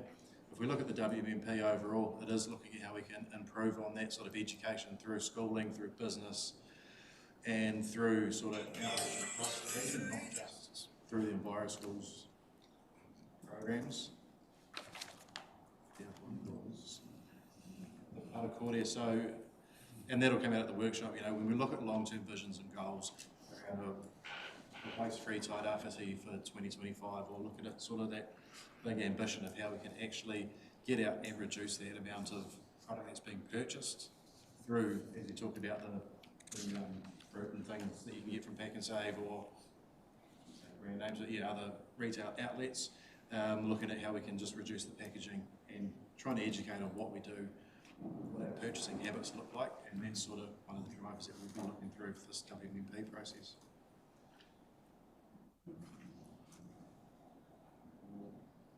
With the rural section side of things, that's, again, we want to try and develop how we can local solutions for local problems. So how we can get rural communities up to not a standard, but a standard where we can actually work with communities to try and reduce that transportation, to try and find uses for products within regions or townships or areas, and just try and be more specific of what we're trying to do. Specifically for the rural regions, you might see that in our rural targets, we have at least 2 new projects for resource recovery situated within rural regions. So that's on top of our plan for what will happen. Just one further comment, sorry, picking up too much here, but through you, Chair. I think the workshop, the purpose of this paper really is to bring this on the agenda, make sure that it remains on the agenda, but the workshop's going to be fantastic for all of these comments and questions, for us to really understand where council is landing in terms of our position in this solid waste space. So I think these are all really good questions, and please, we're looking forward to more when we get to that workshop, and an opportunity to really land on where we want to be on all of this. Yeah, well, Councillor Thompson, do you want to? Yeah, thanks for the report. Yeah, I'm looking forward to the workshop to sort of educate myself a bit better. Just a question, when you go to the recycling place, you'll have clear glass, green glass, and the different things. Down on the right-hand side, there's always one that says plastic bottles and stuff, and cans. But there's only one container, so they both go into the same container. Is that because they've got no intention of recycling them, or is there a machine that sorts the cans from the plastics? So mixed recycling, so that particular caged material is shipped with the co-mingle or the mixed recycling that's collected from the Kuto crates. So it is mixed recycling. It does go to a materials recycling facility and it is separated out. So it does get separated later. Yes, magnets and Thank you, that's good to hear. Okay, yeah, notes of the workshop for the councillors being scheduled to seek feedback on the draft plan prior to public consultation. So, yeah, moved by Councillor Cranston, seconded by your worship. All in favour? Aye. Okay, we'll go to the council paper, which is the operations infrastructure update on page 23.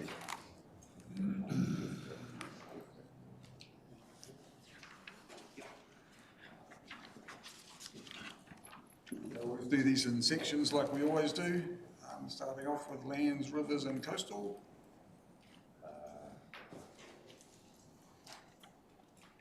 Voting report. Always.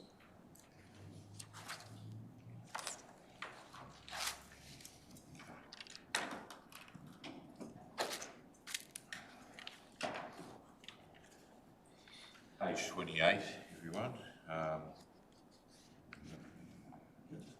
We take this note as read, but welcome any. Do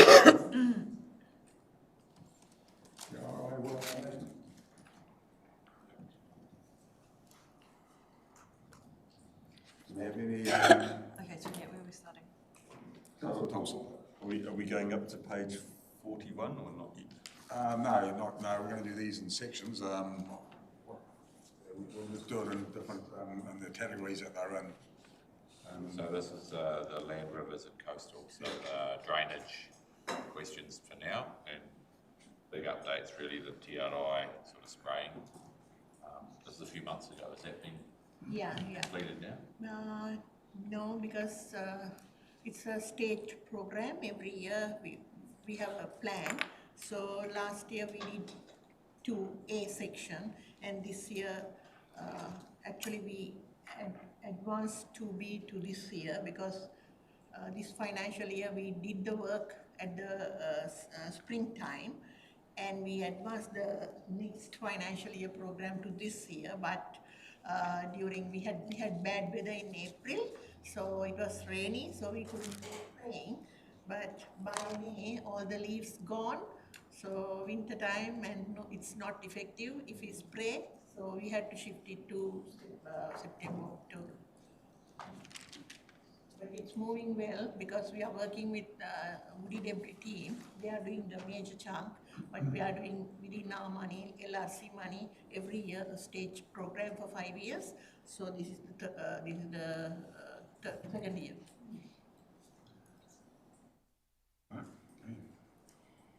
Councillor Order. Thank you, Chair.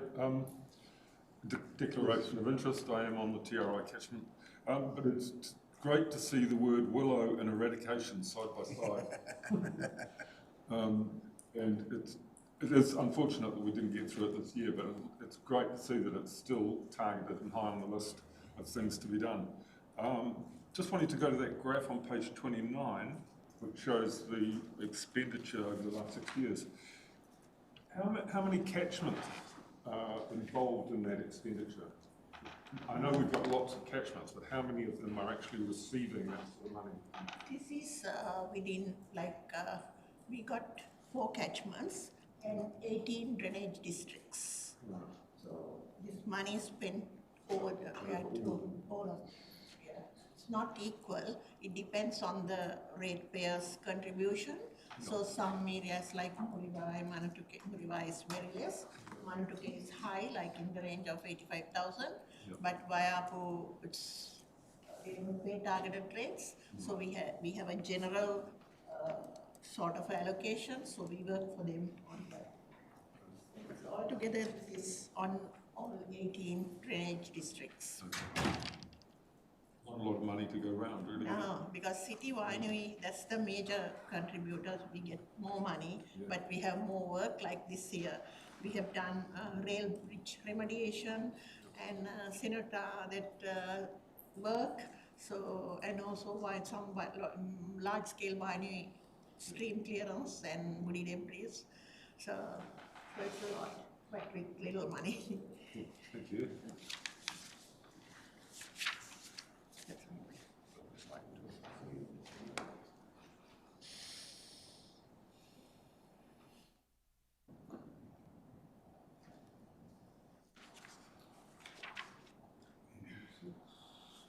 Also in this report, while we doing the report, we were planning to do Moni's drain, and it was a controversial matter, long-standing issue, and it was completed last Friday.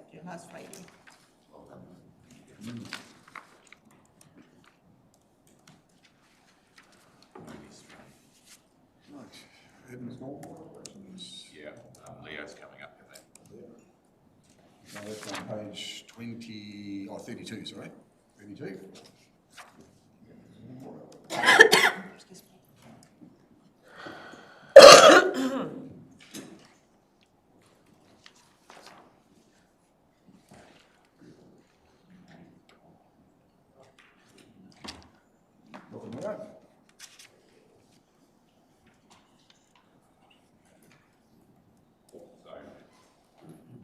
Consider it the report's read, but welcome any questions.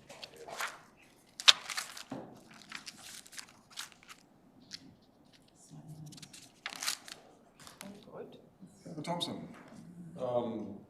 Yeah, just on my way across here this morning, I just had someone mention to me about the new development out by the hospital, and so they've never had really flooding issues, but since that development, it's increased the stormwater. I'm not sure exactly what property it is or anything out there, and now it's causing flooding on their property. Are you aware of that, and is there any sort of things we can do about it? Or we're aware of that from all you've said today, but not literally just what. And which development are they mentioning? That's the one we've dealt with, though. Isn't that the one that came through my office? Oakview. The one, I yeah. think it's the one by, sounded like the one. Hanson. Yeah, I told him I'd have to get to council, but it's the one out. The one being built now, or the Cameron Road sort of area. Yeah, that's the one that we've lifted the infrastructure. Yeah. Yeah, what I was saying is there's more stormwater coming now, and it's sort of causing effects down the line. That development might be right, but because of that development, there's now more stormwater going down the line, and it's causing issues, flooding issues on their property down the line. I'm not sure if they've put in an RFS or anything. Or maybe if they do put in an RFS, we can look into the details. You're not aware of we're aware of those historical concerns about the developments. Yeah, so we've got a history of answering those questions. So we ought to be able to answer this one too. If you're able to kindly direct them to submit exactly where and what it is, we're able to respond to that. Also, just on that, when I attended the opening of that, and I did speak to the people that were doing the building there. And Leo, please correct me if I'm wrong, I did specifically ask about the stormwater because I was dealing with that issue, which I think is this one that Teddy is dealing with. And they were saying that each property will have a stormwater attenuation tank, which means the water from the roofs are kept and then slowly put through the system, so that like all KO new houses as well, the Kainga Ora houses, they have these stormwater attenuation tanks, which mean if there's a lot of rain, it sits in that tank for a while it can drain and then slowly drain out. So my understanding was that that whole development, every of the 150 whare would have a stormwater attenuation tank. No, this is Oakview, and Turangareti would be the same. There will be attenuation in place for the houses themselves, and also on Oakview there's attenuation and treatment processes on site with wetlands and storage for the bulk coming off, actually the hard surfaces and whatnot. So there's quite extensive drainage and stormwater management systems in there. And that isn't per individual property, but the bulk of the properties. It's usually the better way to go for community building because you get economies of scale. So it is a case of understanding their specific issue and then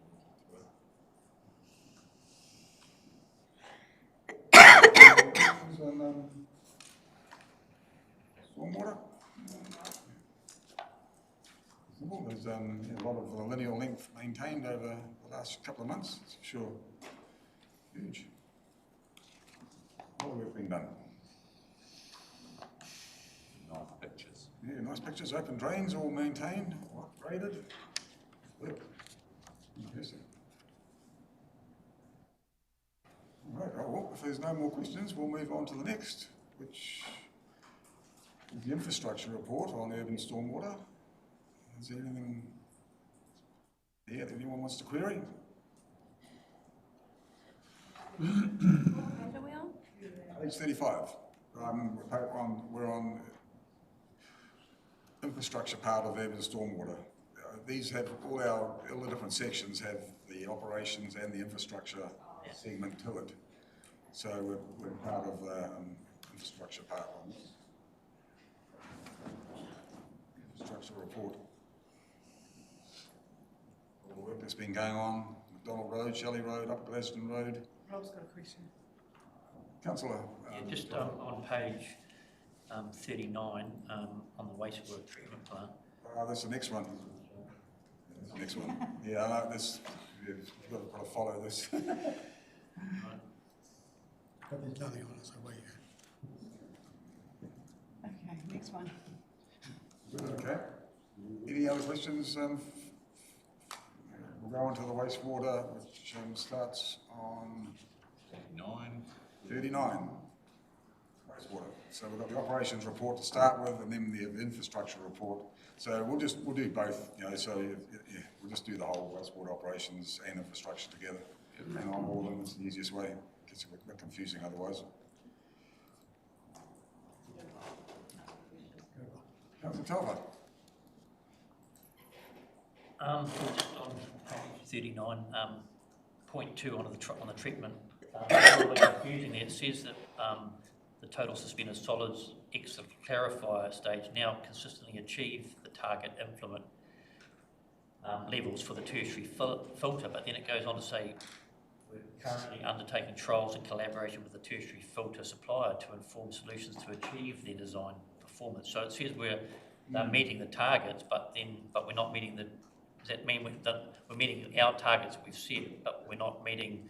That's a long way of saying it's not working. Yeah. Sorry, what it's saying is that we've done a lot of optimisation within the new plant to get the specification required from the upstream plant of the tertiary filter to be compliant, which is targeting around the 30 to 50 milligrams of suspended solids. So we've achieved that. That then enabled an effective trial of the tertiary filters so that we could work through the issues with those. So that's the stage process. Mr. Thompson.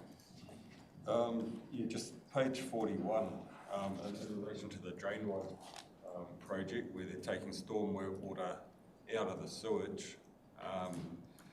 Correct me if I'm wrong, but I've been told by council staff that they've gone along, I think it might have been Harris Street, redirected the stormwater out of the sewage, and that when they've gone back, 8 of these properties have redirected it back into the sewage. Is this correct? Through that process, the person that's doing that work for us, yes, had found situations where those had been reinstated. So now we're working with them to ensure that they're re-resolved. This is the issue with drainwise, is that once you do something, these days we make sure it goes to the correct source. New house owner buys the house, they have an issue on site. They figured going down this wastewater hole is the most efficient way of getting rid of their stormwater, and they put it back in there. So this is about education of community and also potentially ongoing checks to make sure that we maintain our So yeah, we're at a point, like, to me they've been given a warning that it's been rectified. It's just a nonsense putting it back in the sewage, and I feel it's time to to me, that's a nonsense. Like, every stormwater into a sewage, it's, yeah, what number is it? It's some silly 200 houses or something that could have... Yeah, about 60, I think. So that's 8 twos, that's 1,600 houses that can't connect into sewage because of these... Agreed. I think it's time to... Fine. Yeah, like that, to me, that's just a total nonsense. They've had their warning. It's been rectified free of charge by council, and they've put it back in there. That's a nonsense.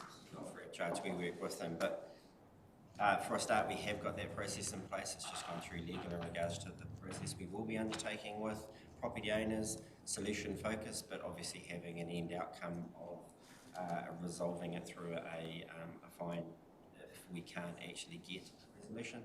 In this circumstance where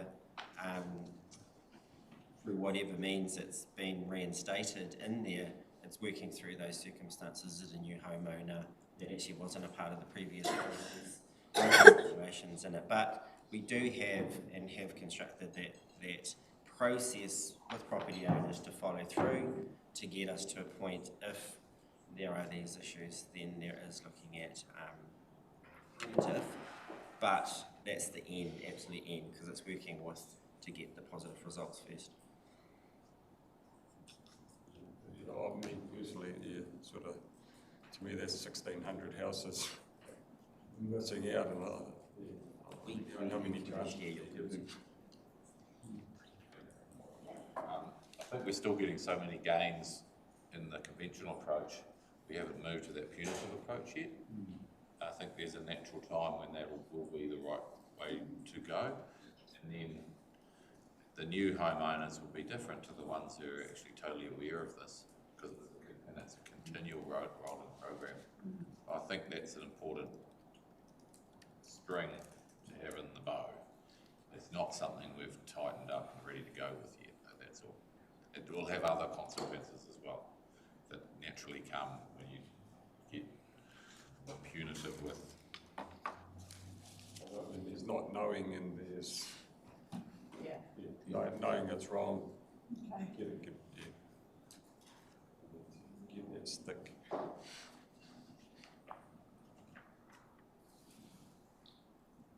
Any other questions on wastewater? Very good report.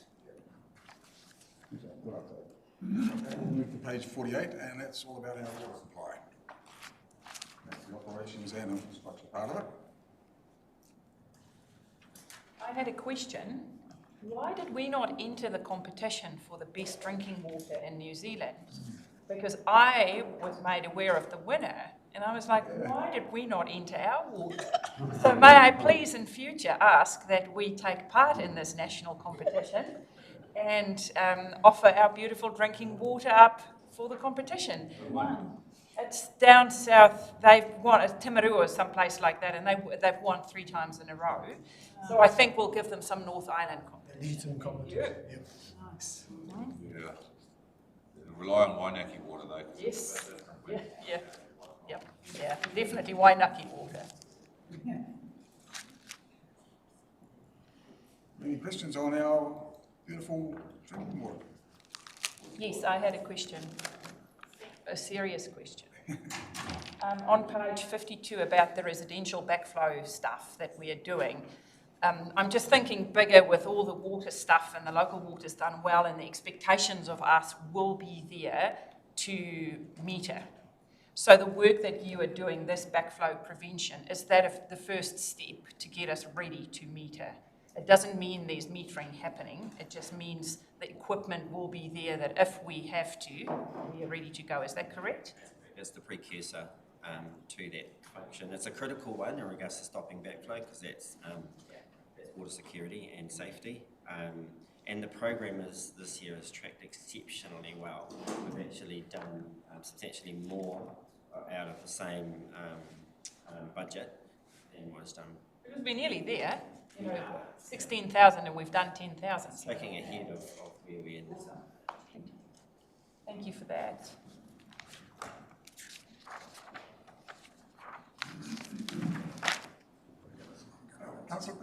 Councillor Parata.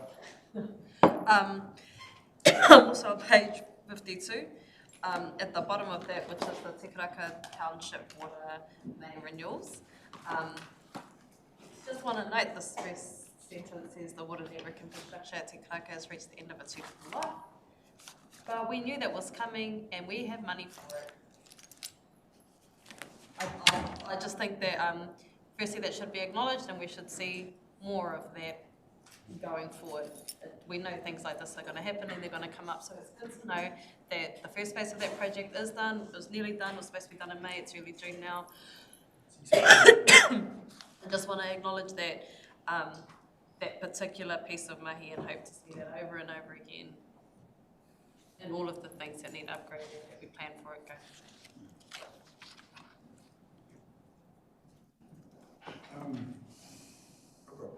Question just on page 53, 24, the project budget is 718, sand dam 218 and the dam resilience 500.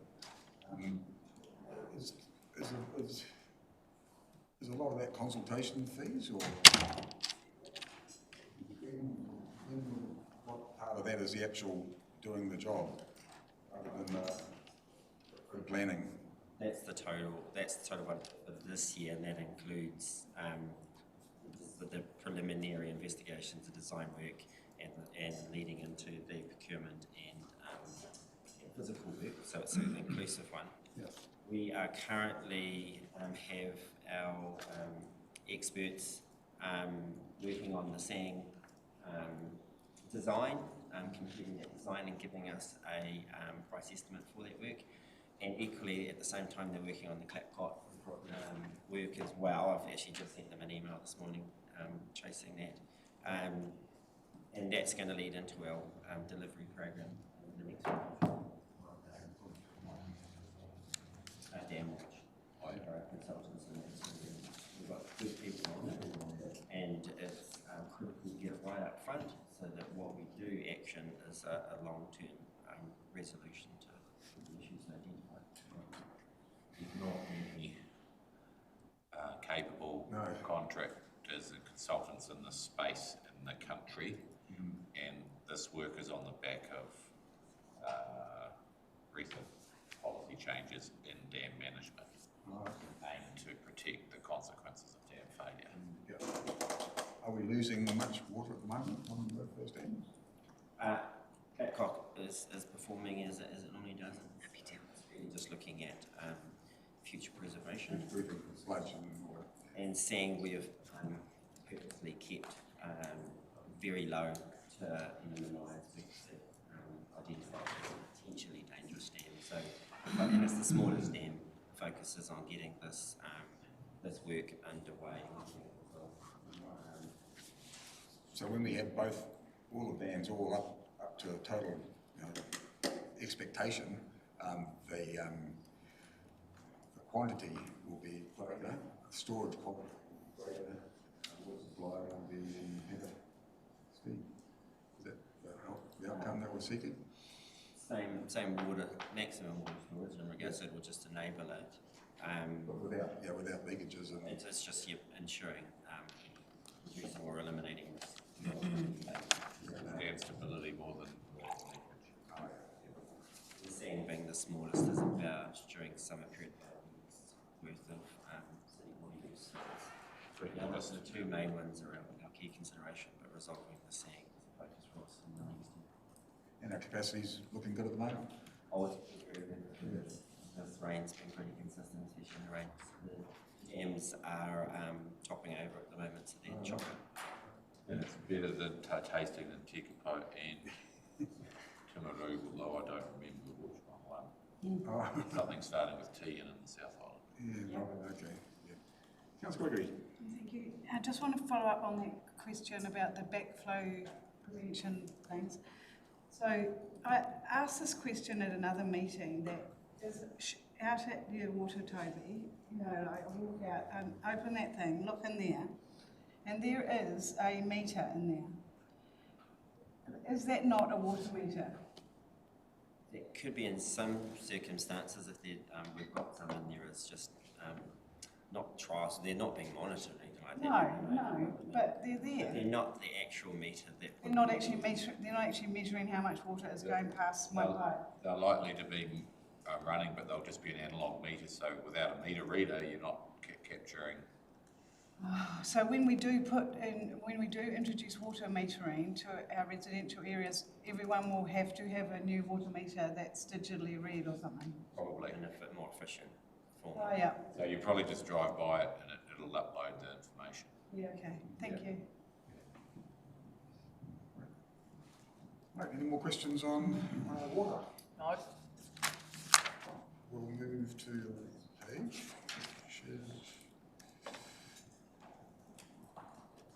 Forecast 55. Yep. Operations and infrastructure. Dave, you can come up for roads.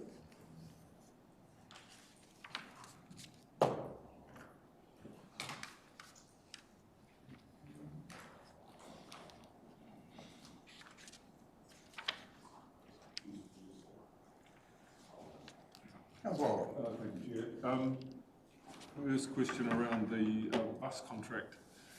It's not really a question, I guess it's a bit of a concern, and I know it's probably water under the bridge because we've all said it too, but I got bailed up by one of the bus drivers, and they're concerned about the size of the new buses that are coming in, and also that they have to all go through upgrades in their licences.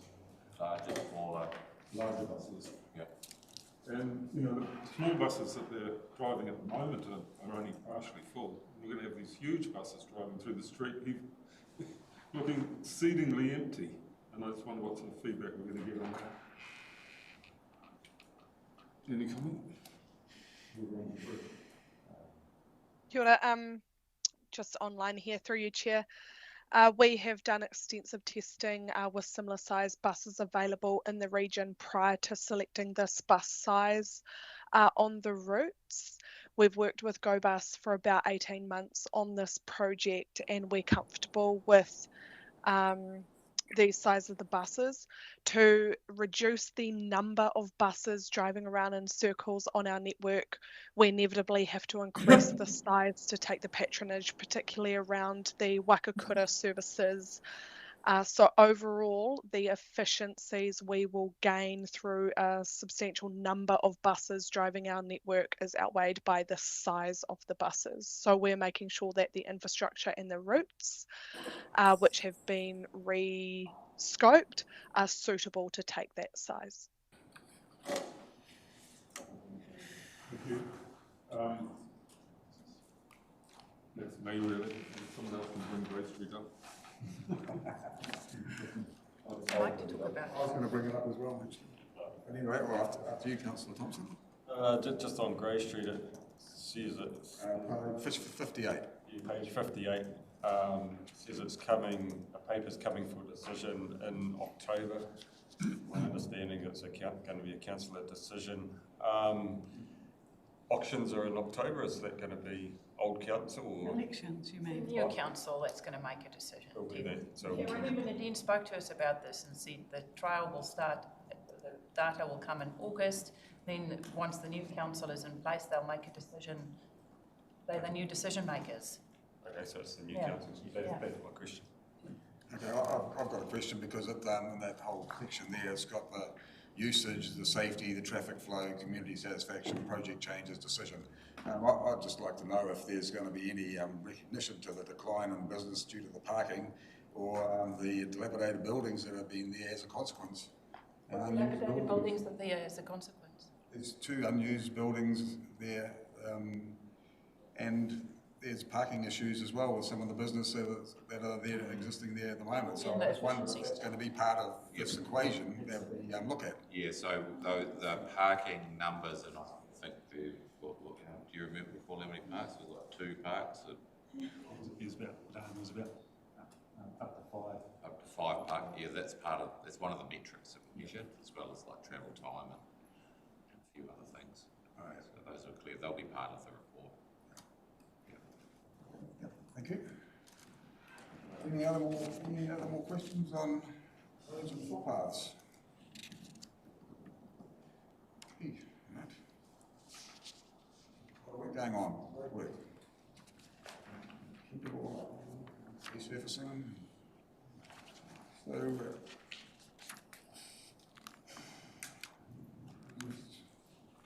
I'll move the paper. I'll second. Councillor Thompson, you've got a question? Are we carrying? Yeah, we're at the end. We've only got the trek paper left. I've got a page 60. I've got a question for that. Page 60. Stone Road. Yeah, Wheatstone Road. I think I've just talked to you about. I see there's a 210k budget for Wheatstone Road. Just a bit of history here. Those houses have always flooded when there's been a lot of rain, to a point where one of those properties can no longer get insurance because their property floods that much. We dug the drains out and put in big culverts to get the water away so it wouldn't flood those properties. Then they did that development, and I was across the road when they were doing it, and they looked like they had two little culverts there, which is what we'd just taken out and put in big culverts. So before they put their driveway access across there, rang council and said, hey, there's no way they're putting those little culverts in there, is there? And council let them put these little culverts in. Like, I said, come, like, all the neighbours were up in arms, ringing. There's that many RFSs. I'm guessing all these RFSs are 3 years, probably 3 years ago now. I'm guessing all these RFSs are closed because they've been resolved, apparently. Yeah, so this development's been able to put these little culverts in, and now the properties are flooding again. Now I see we're spending 210k. So that's a cost on the developer, these culverts, because it's their driveway access and their culverts. Now I see we're spending 210k on Wheatstone Road. Is this to resolve a problem that the developer should have done at the time? Like, yeah. That's just a waste of rates. Yeah, it's a project because the council gets the our section gets the RFSs for flooding that's coming off the road, and it could have been better coordinated. Listen to the whole street. Even myself, he came down. I said, "What are you thinking? Putting is what?" And I said, "No, you're the road controlling authority. You determine what goes under their driveway access." And I got told, "Oh, you don't work here anymore." And now our ratepayers are paying 210,000 to fix an issue which was already fixed. It frustrates me. So a total waste of money. Councillor Thompson, Councillor Albert. Thank you. I'd like to second the paper. On the money again. Already been seconded. On page 63, rolling level of service, point 21, it raises, it increases the confidence that we have in our roading going forwards when we see that we are looking for the roads that are going to give us the problems, looking at the roads of most importance, and we're prioritising our maintenance because we are short of money, but we are prioritising it where it's most needed. I think it's a brilliant bit of a statement there. Thank you. Before we finish, I've just got one more question on page 64, 28, speed management update. Staff have advised NTA that there are no reasons to reverse existing speed limits in Tailawhiti. Now that's going to be really applauded by so many people, particularly people on to and and everything. So, are we publicising this publicly? That's for speed limits on the council roads and not on the highway. Oh, okay. It's administered by NZTA. Yes. Our legal team, our vital team. So that's still work in progress. Trying. Stewart. So we're still going to pay back 130k. Because we don't need that money to reduce that. Yeah, right. So was there any contentious local roads that people people were not happy with, it could have been dropped or increased? We haven't had any audit. We've had the odd person on Stout Street, someone's called up and said, I like that. Oh, yeah. That's, yeah, but we've said the process has already gone through the process. And there's judder bars on there anyway. Yeah, that judder bars, you yeah. don't want to hit. 50. The community, well, the community said that they want the rest. Right, okay, awesome.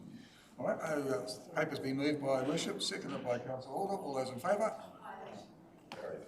Okay, we've got one more last paper, and it's to do with Richard. Is Richard going to be online, is he? The Transport Rebuild East Coast update.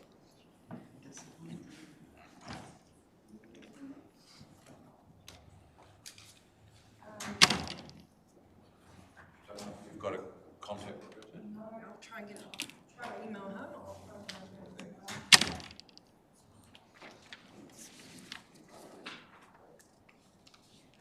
Fell asleep.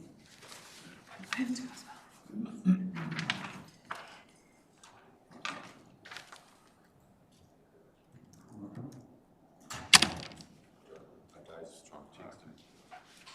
Maybe while we're waiting for him, I'd just like to bring to attention again what I mentioned at the start, the occupation that's happening in our beautiful new inner harbour. And just want to know where we are with council. I've had a lot of complaints. People ringing from the fishing club, about parking, and the public are perturbed by this new occupation that's spread. So what is council's response?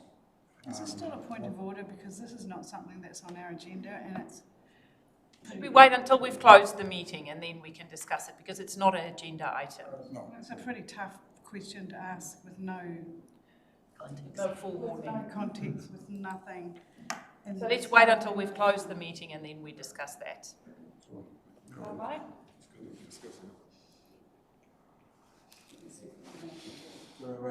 For that. Jay's just calling one day. We're just trying to contact. Okay, adjourn the meeting and... Adjourn the meeting then. I'll adjourn the meeting for